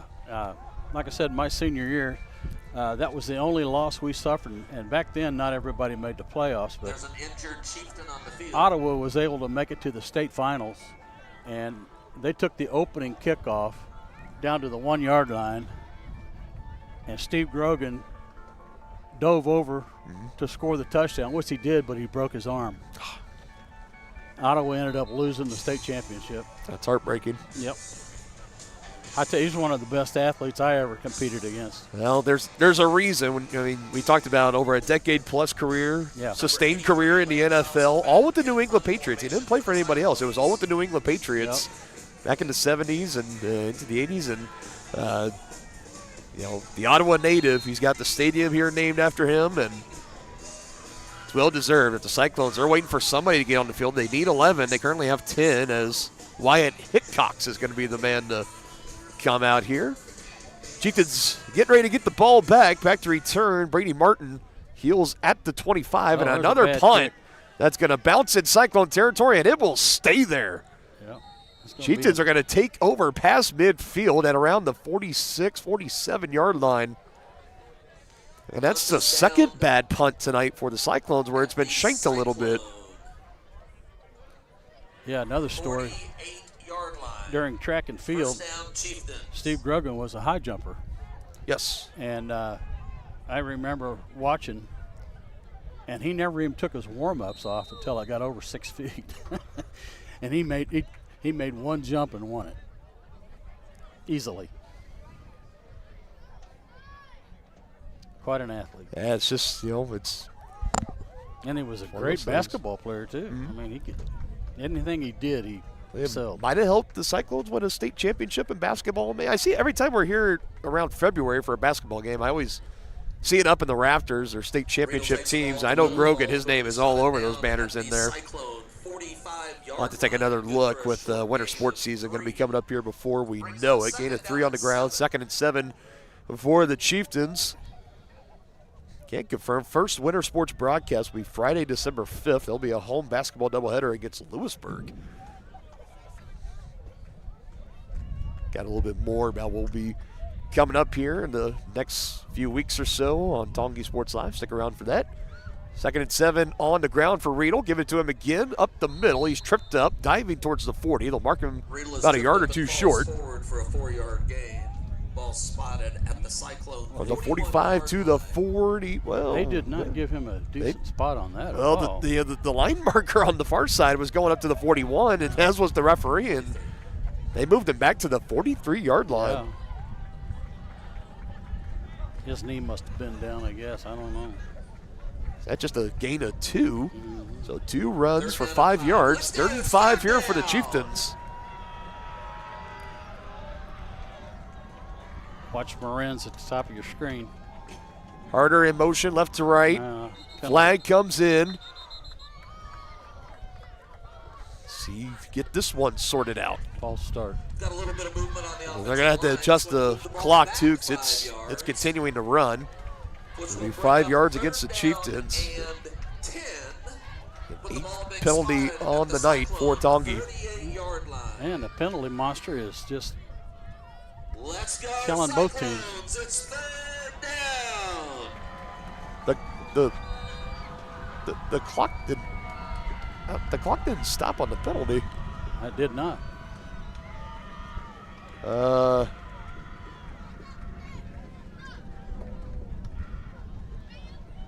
They're not going to do anything about it either. Yeah. Okay. That is a lot of time that it's just melted away here. Sure was. 5 seconds on the play clock. Bodie under center, fakes it up the middle, looking to pass, pressure looming, gets away. Got away from the first rush from Aiden McCullough. Now a second one on the far side as he just has to throw it out of bounds, incomplete. Clock stopped 1:06 seconds. That was about 45, 50 seconds, if not more, that just melted away there. And on a 3rd and long, the incompletion is going to bring on the punting unit.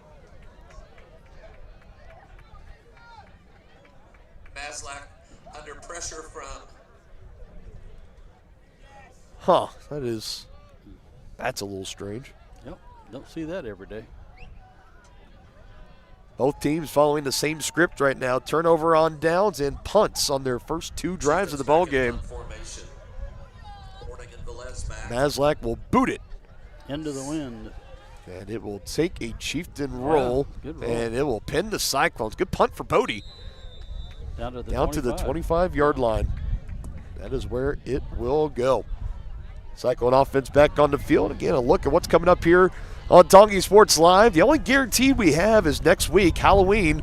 Hope everyone's been able to join along with us for the Week 9 playoff matchup. We plan on covering any football playoff game that we can along the way. And then, like I mentioned, winter sports will tip off on Friday, December 5th, the home doubleheader against the Lewisburg Wildcats. You can check out the full schedule for Chieftain broadcasts over at varsitysportslive.com/Tonganoxie.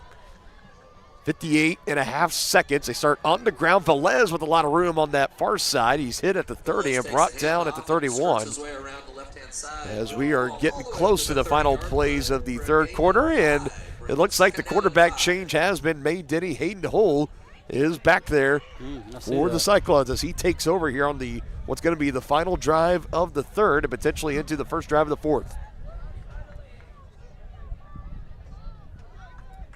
He's been begging Coach Anderson to get in all night long, and finally the veteran head coach giving in to his senior leader and saying, all right, let's see what you got. Aaron Blaine out of the game for the time being.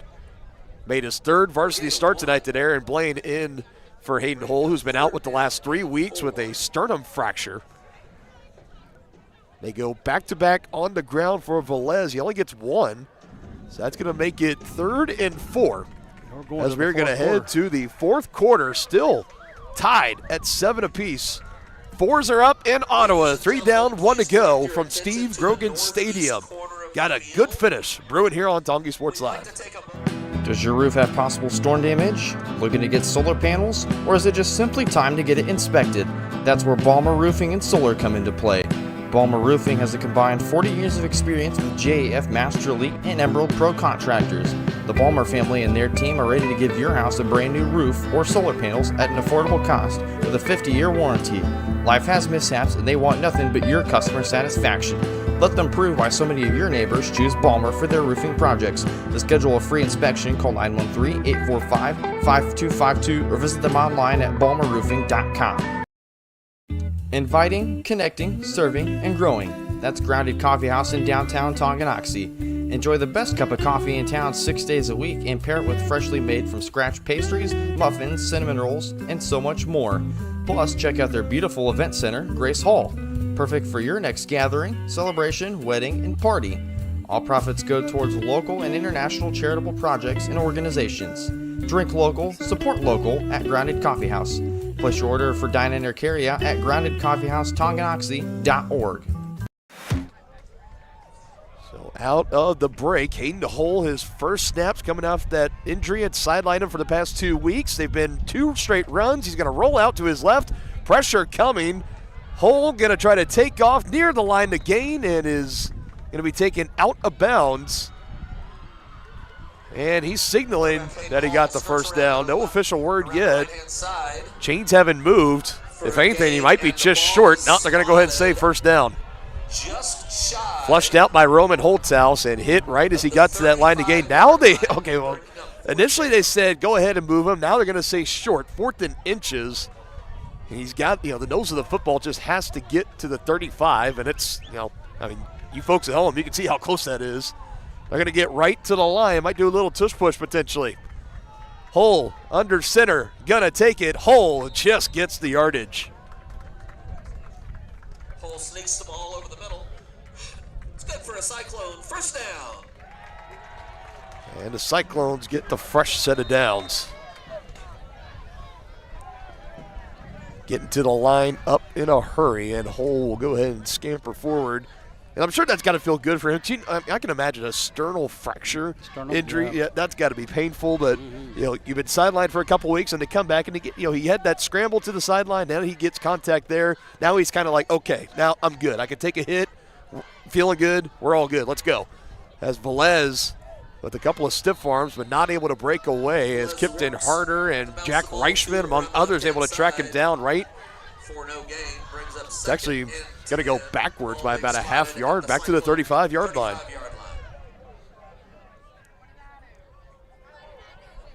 Called a loss on the carry for Velez, who really, outside of him, this Ottawa offense has been very stagnant for the most part. Had the 7-yard rushing touchdown back in the second quarter. The lone score for the Cyclones. The one for the Chieftains was a 17-yard reception by Brady Martin. That's a passing down. As it's low and it's incomplete. Yep. Bobbled a little bit. Reichman, the closest defender, as he was trying to find Jace Morning on the far side, and it's going to be 3rd and long. And again, maybe the rustiness of missing the past couple of weeks showing there for Hayden Hull. Missing just a little low. Incomplete pass brings up 3rd down and 11. I think if you ask that receiver, he'll tell you he should have caught it. Ball spotted at the Cyclone 35-yard line.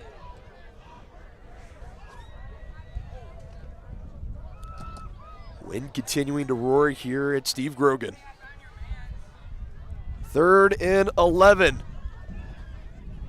Hull trying to keep the drive alive for the Cyclones. He drops back. He's going to step into it, fire it down the field, and just incomplete. Nice try, though.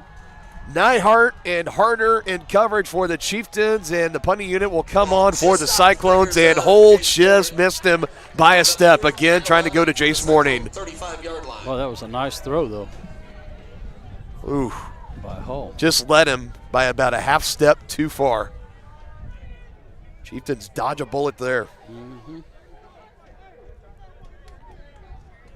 3 straight failed third down tries in this second half for Ottawa as they're going to boot the ball away into the wind. This one a little bit better. Punts have not been a guarantee tonight for the Cyclones. This one of the better of the evening as it'll roll and the Chieftains will start inside their own 35-yard line.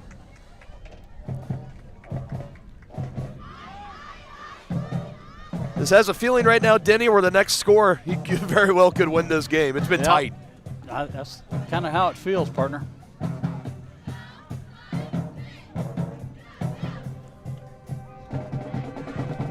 Chieftains really need to stay away from the penalty bug here. Bodie again going to come under center. We've seen this more and more since that loss to Baser Linwood. Now he's going to throw down the field and overthrows his man and the 2 Ottawa defenders. Put it in a place where either his receiver was going to get it or nobody was. It goes incomplete. I'll say that. Maslak's pass. There was really no window there. Bringing up 2nd down and 10. Double coverage by the Cyclones. 1st and 10, you try to take a shot. Okay, we'll see. Now 2nd and 10. What would they elect to try to do here? And Ottawa, 3 drives in the second half, a turnover on down, followed by 2 punts. Chieftains turned it over on downs their first drive, punted on their last drive. Trying to put a scoring drive together here. They go back on the ground as Riedel will muscle forward. He goes past the 35, down to the 36. That brings 3rd and long. Trey Spencer in on the tackle. With Trey Spencer in on the stop for the Cyclones. I almost feel like the wind is starting to swirl here a little bit. It's starting to get around our tarp, our canopy, and starting to feel it on the back of my neck. Now I'm getting chilled. It's a little chilly. This is the atmosphere, and this is what the weather feels like when you're playing playoff football. This is a playoff football caliber game. This is the type of games you want to be playing in, the weather you want to be playing in. 3rd down and 7. Chieftains trying to convert. Maslak will look to throw. He fires a dart over the middle, and it's brought in a little high, but no problem for Brady Martin as he sets the Chieftains up. They'll mark him down at the 47. Brady Martin pulls in the ball. Boy, he high-pointed that ball. 1st down. Nice catch by Brady. Gain of 11. There's your 2nd catch of the ball game for Brady Martin. His last one went for a score. That one for 11 and a key 3rd down conversion. Chieftains started the game in the first half, 1 for 4 on 3rd downs. Here in the second, they're 2 for 3. Right near midfield. Going towards 9 to go in the ball game as Riedel is hit and slowed down as he will go right to the midfield stripe. Gonna get a couple yards on her, it looks like. Tackled by number 24, Liam Marler. Liam Marler, another guy maybe questionable for Ottawa coming into tonight, one of their leading tacklers in that defense, alongside with Chase Myers in on the stop. You're getting Marler back, you've got Hull back. If you're the Cyclones, you're starting to feel really, really good about your squad going into postseason time. Chieftains trying to get a win here tonight. Fake is to Silas. Now Bodie bouncing it out. There goes Bodie. Good cut past the 40. Out of bounds right in front of our setup. Nice run by Bodie. Marler roams the field and brings him down after a long gain. Ball's going to be spotted at the Cyclones. Dodging and weaving his way through for a gain of 13 on the ground for Bodie Maslak. 1st down, Chieftains. And that clock continues to run.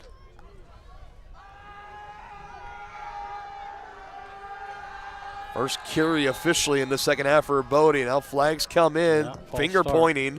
And it looks like this is going to be on the Chieftains. On the Chieftains. We have movement on both sides, but Tonganoxie jump first. Brings up 1st and 15. Man, penalties have been a problem. 19 total in the last 2 weeks combined. That's number 10 tonight. And right now, you got to find a way to not have that penalty be the drive killer. Yep. When you give the ball back to the Cyclones, you want to have the lead. So we're going to have under 8 to go here in a moment. From the 50, now stepping up in the pocket, Bodie surveying around, takes a cut to his right. Bodie Maslak at the 20, at the 15, to the 10. Another signature run for the sophomore quarterback. Man, nicely done, Bodie.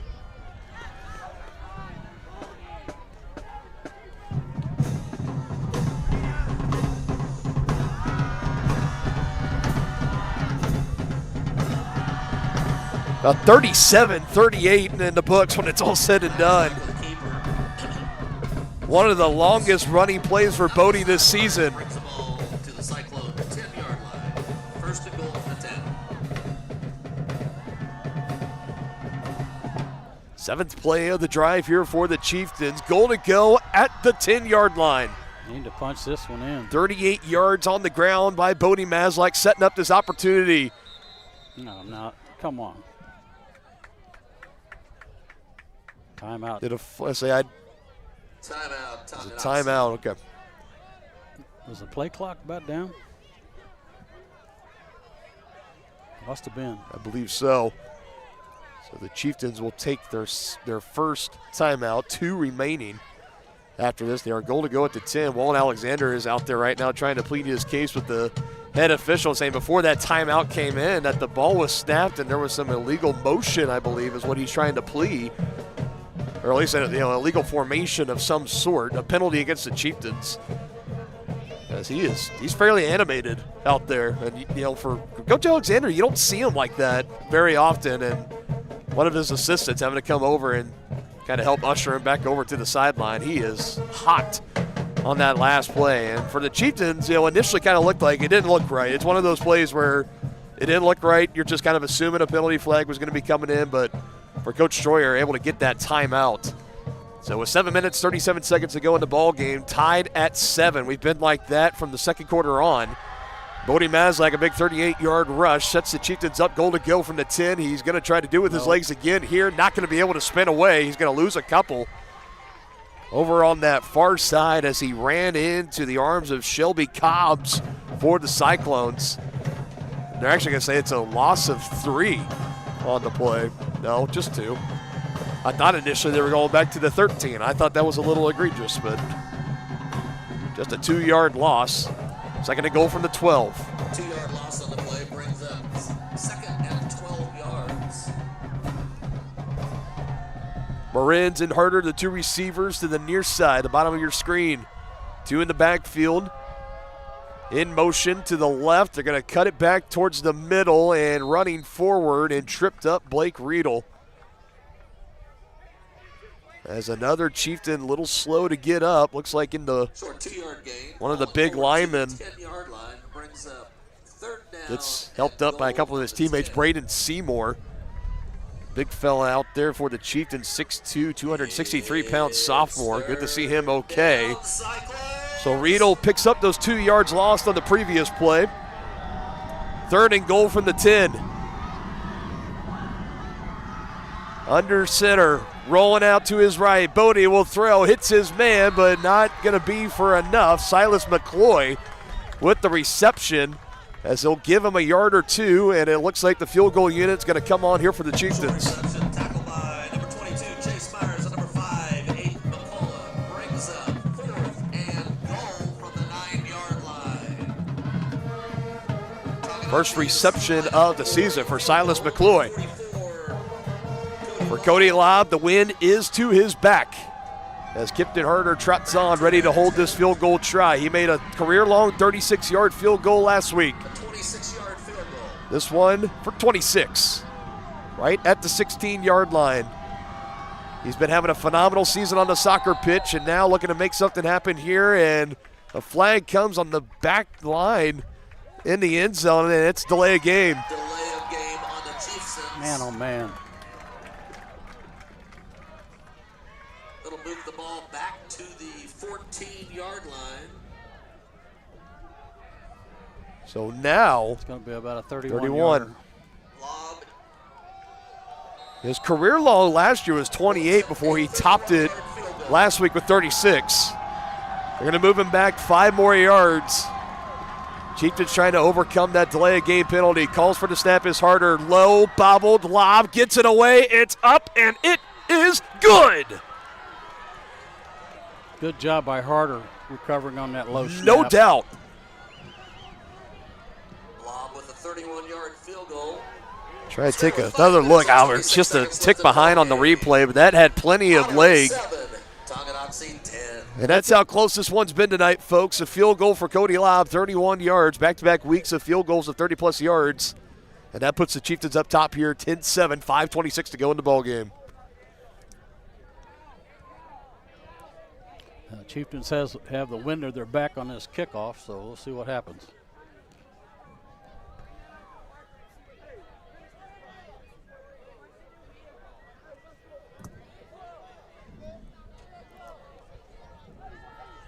We all remember the overtime thriller last year. The Cyclones were going for it for 2 in the win, and it was Elijah Holthouse that had one of his signature plays last year as a sophomore, the interception in the end zone. It's in our football open, one of the few clips we have, and it looks like this one here tonight could be coming down to another thrilling finish. Chieftains a 3-point lead, 10-7, 31-yard field goal made for Cody Lobb as he's ready to boot this one away. Wind to his back, sturdy at about 10 miles per hour as he boots it away, and a return will be had from the 17-yard line. And here come the Cyclones and hits a window and past midfield, trying to make another man miss and brought down. And a big return by Gavin Seaton is going to set up the Cyclones in Chieftain territory. 5:17, all 3 timeouts. Taking a look at the replay here as he had a window and he hit it. Nice kick return by number 7. Cyclones have had a kickoff return and a punt return for a touchdown this season, and they get another great return there by Gavin Seaton. So we update the score, first and foremost. 10-7 Chieftains. Cyclones right now already in Chieftain territory. Hayden Hull still in at quarterback. Takes the snap near midfield, handoff to Velez, and he's got a hole up the middle. Brady Martin trying to strip the ball as Velez will carry him and a few more Chieftains up for about a gain of 13. Ball's going to be spotted at the Tonganoxie 32-yard line. Good for a Cyclone. And depending how this one turns out here tonight, Denny, we could be looking back at that big kickoff return for Gavin Seaton as that could very well be the difference in this ball game.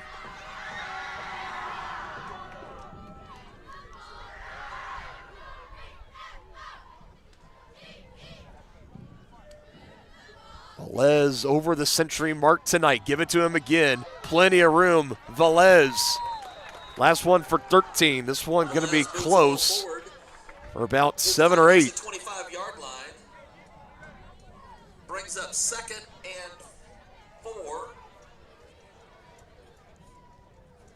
Now the Cyclones, and if you're Ottawa right now, under 4.5 to go in the ball game, now you're not really in a hurry to try to get up to the ball and get the playoff. I think you're willing to let some time run off here, and as long as this run game has been as effective as it's been, this is not looking ideal for the Chieftains, to say the least. False start.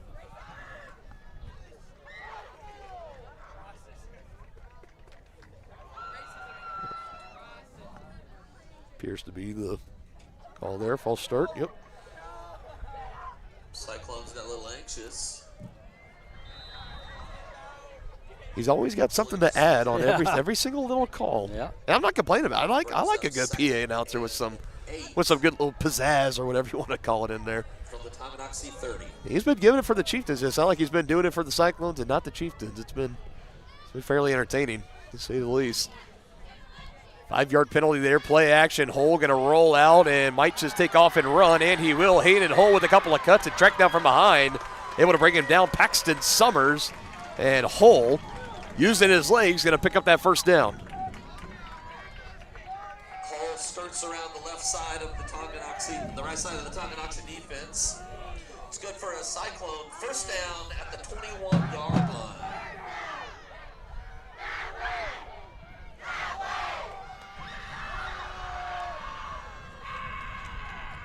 And Hull took over in then the final seconds of the third quarter. It was Aaron Blaine, the starting quarterback. Hull's continued to work himself back from an injury, and now the Cyclones just continuing to run the ball down as they will take this next snap with under 3 to go in the ball game. Ball is spotted on the 15. Bring up 2nd down and 4. Got to find a way. This Chieftain defense, the old adage of bend, don't break. You got to find a way to buckle down here. At least force Ottawa to take a game-tying field goal try. As Hull is wanting a different play call here. He's got 15 seconds on the play clock. That's Coach Alexander coming out onto the field. And for Ottawa, gets in the huddle, now to the line, 5 seconds, 4, 3, 2, and that timeout's going to have to be taken. And a little head scratching, I guess, the way that all kind of play was playing out there towards the end. Now both teams 2 timeouts remaining the remainder of this game. And all the scoring in this one, we had it in the first half where the Chieftains took the lead, a 17-yard touchdown pass from Bodie Mazlak to Brady Martin. Cyclones would answer their final drive of the first half. It would be a 7-yard rushing touchdown from Armani Velez. And then we were scoreless in the third quarter, and then that 31-yard field goal try on the last drive for the Chieftains from Cody Lobb. That brings us here to this 10-7 score right now. Currently, Chieftains with the lead. Cyclones threatening. 2:39 to go in the ball game. 2nd and 4. Ball is placed at the Tonganoxie 15-yard line. And Hayden Hull, that last play call, he did not like it. Clock ran down to 3 seconds on the play clock. Ottawa's still getting lined up. Forced Coach Alexander to take that first of 3 timeouts in the second half. Velez still to the left of Hull. They give it to him, trying to go to the right and not going to let it happen. Paxton Summers meets him near the line of scrimmage. No gain on the play. 16-yard line, bring up 3rd down and 5.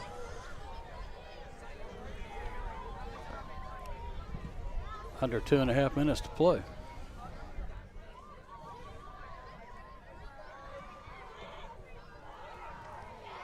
Big 3rd down here. It's not a football game if you don't say big 3rd down here at least 2 or 3 times. 3rd down and 5. Chieftain defense going to look for the stop. Hull pitches it on the end around. Morning has it and scrambling backwards, and he's tripped up. And going backwards, a huge loss on the play for the Cyclones. Yeah, that's a big loss. About 5 or 6 yards. And the little razzle-dazzle again backfires on the Cyclones for the 2nd week in a row. Morning tackled behind the line of scrimmage. Brings up 4th down and 15. Chieftains needed that play right there. No question. This is the one they really need. Take it over on downs, they can almost kneel it out. Let's take another look. That timeout taken on the field. I mean, for Morning, I don't know. I think you got to keep trying to go around the edge and get upfield. He stopped, and that allowed this Chieftain defense to recover and was tracked down from behind by the lineman. That's a huge loss for Ottawa. They're now back to the 25-yard line. Now they're really out of field goal range.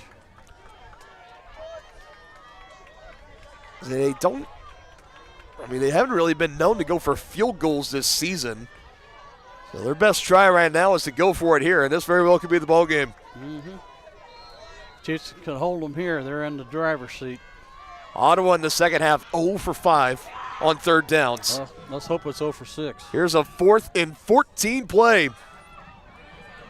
They went for 4th. They're going to throw it. So 2 times tonight, they're 0 for 2. Yeah, the secondary's got to hold up here. High snap to Hull, brings it down. Holthaus, pressure, Hull flushed, throw down the field, is caught inside the 5, and Hayden Hull able to make some magic for the Cyclones. Hayden Hull scrambles to the right side, finds. That's a killer right there. Yeah. Yeah. Catch by number 12, Jace Morton, gets the ball down to the 3-yard line, bring up 1st down and goal. First completion of the night, 22 yards. Able to find Jace Morning down the field. Decent coverage for the Chieftains, and now goal to go for Ottawa. Under 90 to go in the ball game, and Velez is going to rush it in for a touchdown. And the Cyclones have stormed back and taken the lead. 4th and 14, Diddy. Yep. 2 plays later, it's a 3-yard touchdown, second of the night for Armani Velez.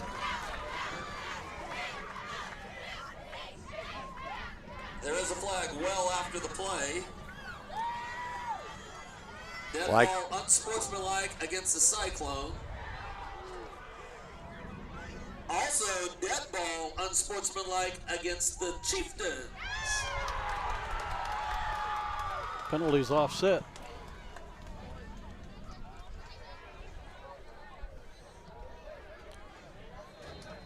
Those penalties will offset.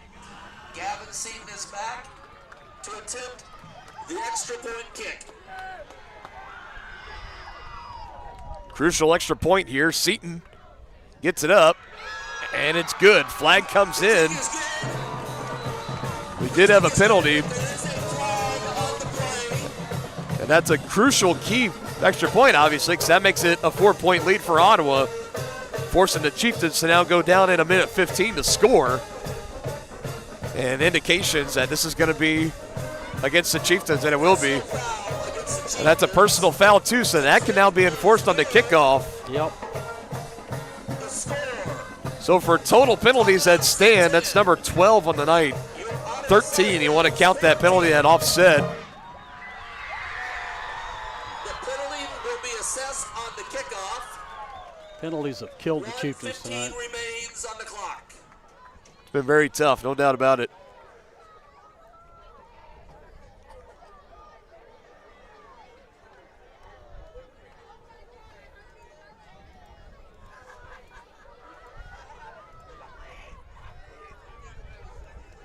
You know, Denny, it's just it's so tough because for the second week in a row now. I mean, last week it was those 3rd and longs, 10+ plays for the Cardinals. They were able to get passes down the field and were able to convert. And you just had Ottawa down to a 4th and 13, 4th and 14, and Hayden Hull was pressured. Roman was hot on his heels, and he was able to throw it down the field. And I think that's a play for Blaine, Aaron Blaine, if he's in the game, I think. He doesn't get that throw off, and we could be looking at game over. But that's that special ability, that arm talent that Hayden Hull has, and they've missed it desperately for the last about 2-3 weeks or so. And even checking into the game tonight, I mean, he's looked rusty, and he when he needed to make a play, he made a couple. He had a 13-yard rush for a first down, and then that big 4th down play. Yep. And now the Chieftains, more than likely, if Seaton decides to just boot this one out of the end zone, we'll take it. 1st and 10 at their 20 with a minute 15 to go in the ball game and 2 timeouts. As Seaton will go ahead and boot it into the end zone for a touchback. Well, minute and 15 seconds and 80 yards to go. Find its way to the end zone. You never say never. Nope. Never say never. Loser of this game will go down to 4-4. Winner will go to 5-3. Chieftains trying to avoid ending the 2025 regular season with 3 straight losses. They lost back-to-back at home against Baser Linwood and Eudora, and right now down 4 with relief 80 yards away in the end zone. Bodie in the shotgun. Pumps once, now throws, caught, rough, not going to get out of bounds. And only good for about a gain of 2 or 3. Brings up 2nd and 8. We're under a minute now. Inside a minute on the clock. Let's go defense. Under 50. A lot of seconds ticking away here. Got to take a shot here, you would think. Pressure by McCullough, and Bodie's just got to throw it away. Incomplete. Clock stop, 41.3. Abe McCullough with pressure forces quarterback out of the pocket. Eventually throws the ball away. Brings up. And there was a lot of time that melted away in between play calls there. 41.3 on the clock. You got those 2 timeouts. Got to use them sparingly here if you're Coach Troyer.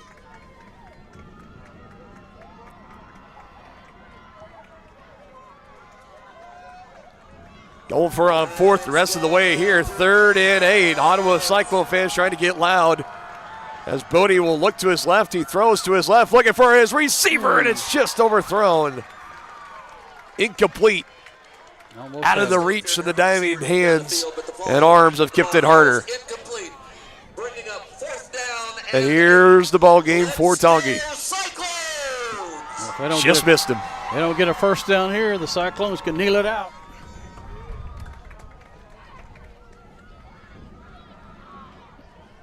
You really got to try and pick up the first down and get out of bounds. 2 receivers near side, 1 on the far side. Throw is short, incomplete. They try to go with a screen on 4th and 8. Now there's your ball game. Broken up by Myers, and this ball game is over. Barring a potential Cyclone turnover here. Yeah, all they got to do is go into victory formation now.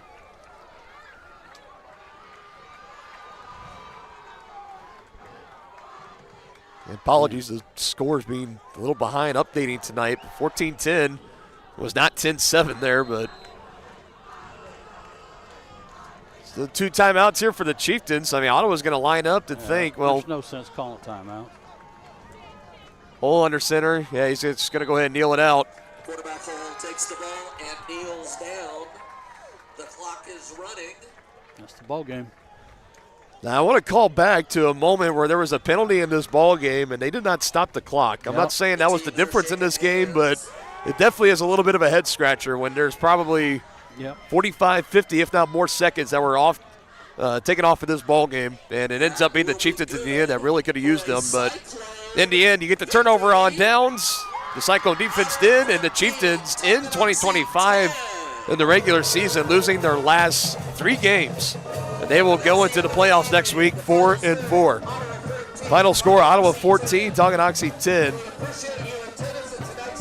We will break down this ball game and more here in the Brothers Market postgame show coming up next. Shop local and save at Brothers Market in Tonganoxie, where we treat you like family. Brothers Market has great everyday deals throughout the store.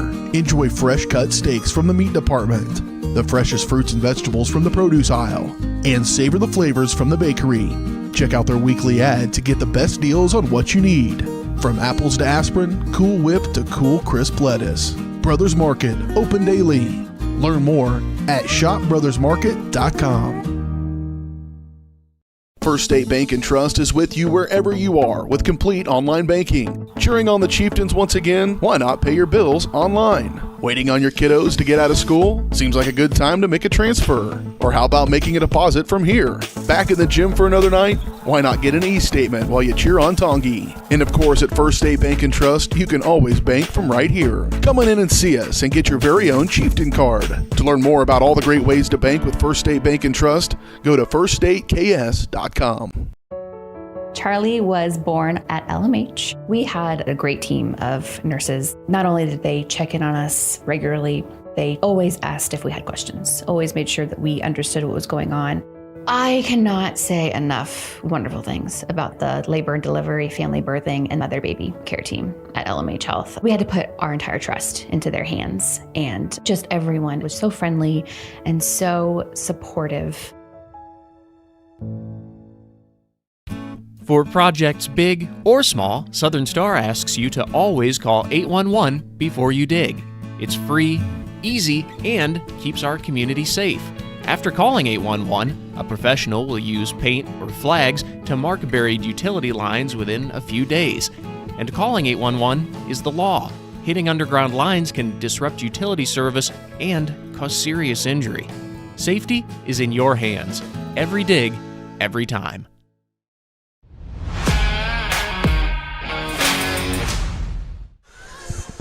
All right, back here, we're going to wrap it up fairly quick here at Steve Grogan Stadium in Ottawa, Kansas. The Brothers Market postgame show. You check out the weekly ads and specials in-store or online at shopbrothersmarket.com, where they treat you like family. Another heartbreaker tonight for the Chieftains. They finished the regular season losers of 3 straight. Dropping it here tonight to Ottawa, 14-10. Cyclones get the winning score thanks to the second and only, it's the only score sign for Ottawa. 2 rushing touchdowns for Armani Velez, but real quick here, Denny, I know I'll turn it over for your thoughts here for a moment, but a lot of key turning points late in this game for Ottawa. You can go to that kickoff return by Gavin Seaton. You go to that 4th and 14 play, I think what it was, for Hayden Hull that they converted. Yeah, that's the one that stands out to me, partner. Really is, yep. And that's been the theme for this Chieftains defense the last 3 weeks is they're giving up long pass plays for first downs when they have them 3rd and 15, 4th and 13. Yeah. Now I'll tell you this. Last week was a little bit of a rougher effort against Eudora. They had hard times doing that. Tonight, this is an Ottawa team that is known for their skill players. Aiden McCullough. I mean, I can tell you, Aiden McCullough finished tonight. He didn't have a reception in the second half. 2 receptions, 16 yards. That's one of the best guys in the entire state. Yeah. They had him covered all night long, and it was just late that really Jace Morning was the main guy. Once Hayden Holt took over for Aaron Blaine and towards the end of the third quarter, and again, it's easy to look back and think maybe if that change wasn't made, if it's Aaron Blaine to finish this game, the sophomore starting quarterback, maybe the Chieftains hold on and get the win here tonight. But that's not the case here. Before we go any further, time to announce our County Road Brewing Player of the Game here tonight, the 8th time announcing a County Road Brewing Player of the Game, as it is going to be awarded to Bodie Maslak. County Road Brewing congratulates Bodie on being named the Player of the Game. Rooted in the community, brewed for the journey. See what's brewing today at County Road Brewing in Tonganoxie. And I can tell you for Bodie, over 100 yards passing tonight, rushing totals. He's getting close to, he had definitely over 50 plus, not quite to the century mark, but he did have a lot of big plays. That last scoring drive with the field goal, it was set up by that 38-yard run he had. He had a 17-yard touchdown pass to Brady Martin for the lone touchdown of the night for the Chieftains, as the Cyclones running down to the scoreboard, posing in front of it as all those seniors get to cap off their senior night with a win. Yep. They're going to be back here, guaranteed, here next week. Like we mentioned, now with the Chieftains losing, as we go back to the Brothers Market postgame show, 4-4 in the regular season. And, you can look at these last 3 weeks and you can look at it and say they lost to Basler Linwood. Not going to see them again. They're in 5A, one of the top seeds in 5A. You had number 1 seed Eudora on the ropes late in the fourth quarter, and you just had number 3 seeded Ottawa on the ropes late into the fourth quarter. Those are 2 of the top 3 seeds that you could possibly see in the bracket, and if the Chieftains happen to meet either of these 2 teams in the playoffs here over the next few weeks or so, I feel pretty confident in the Chieftains' chances. It's just obviously tonight penalties were huge, 12 total, 13 if you want to count that one towards the end after the late score. There was offsetting personal fouls on both Tonga and Ottawa. But, 13 penalty, 12 to 13, depending on how you want to look at it, for the Chieftains tonight. Killers. Those definitely were killers at times. But for final stats and everything, again, we got to start getting out of here pretty soon. Don't want to get caught in any rain. It's still kind of lingering around here down south, but go over to Max Preps, and you can see those uploaded probably late tonight or tomorrow morning. And we do know one thing for sure, folks, that we will have a game next week.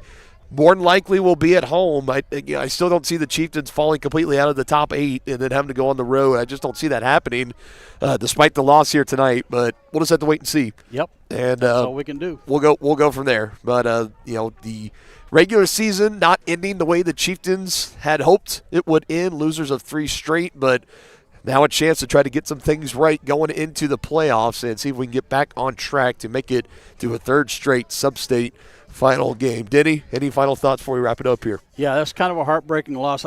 You really got to get these boys ready for next week.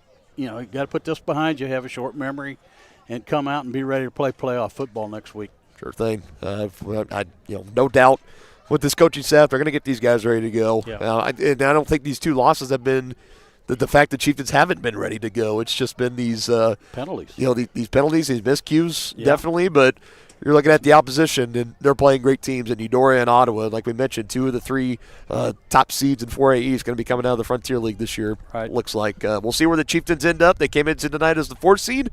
Would have hosted 13-seeded Fort Scott next week, but we'll see where they end up finishing tomorrow morning. Alongside Dennis Drennan and the rest of our entire outstanding crew here, live from a chilly, windy Steve Grogan Stadium in Ottawa. Cyclones take it 14-10. I'm Dylan Funk saying so long, and we will see you next week on Halloween night. Week 9 playoff action coming up next here on Tongi Sports Live, your home for Chieftain Athletics.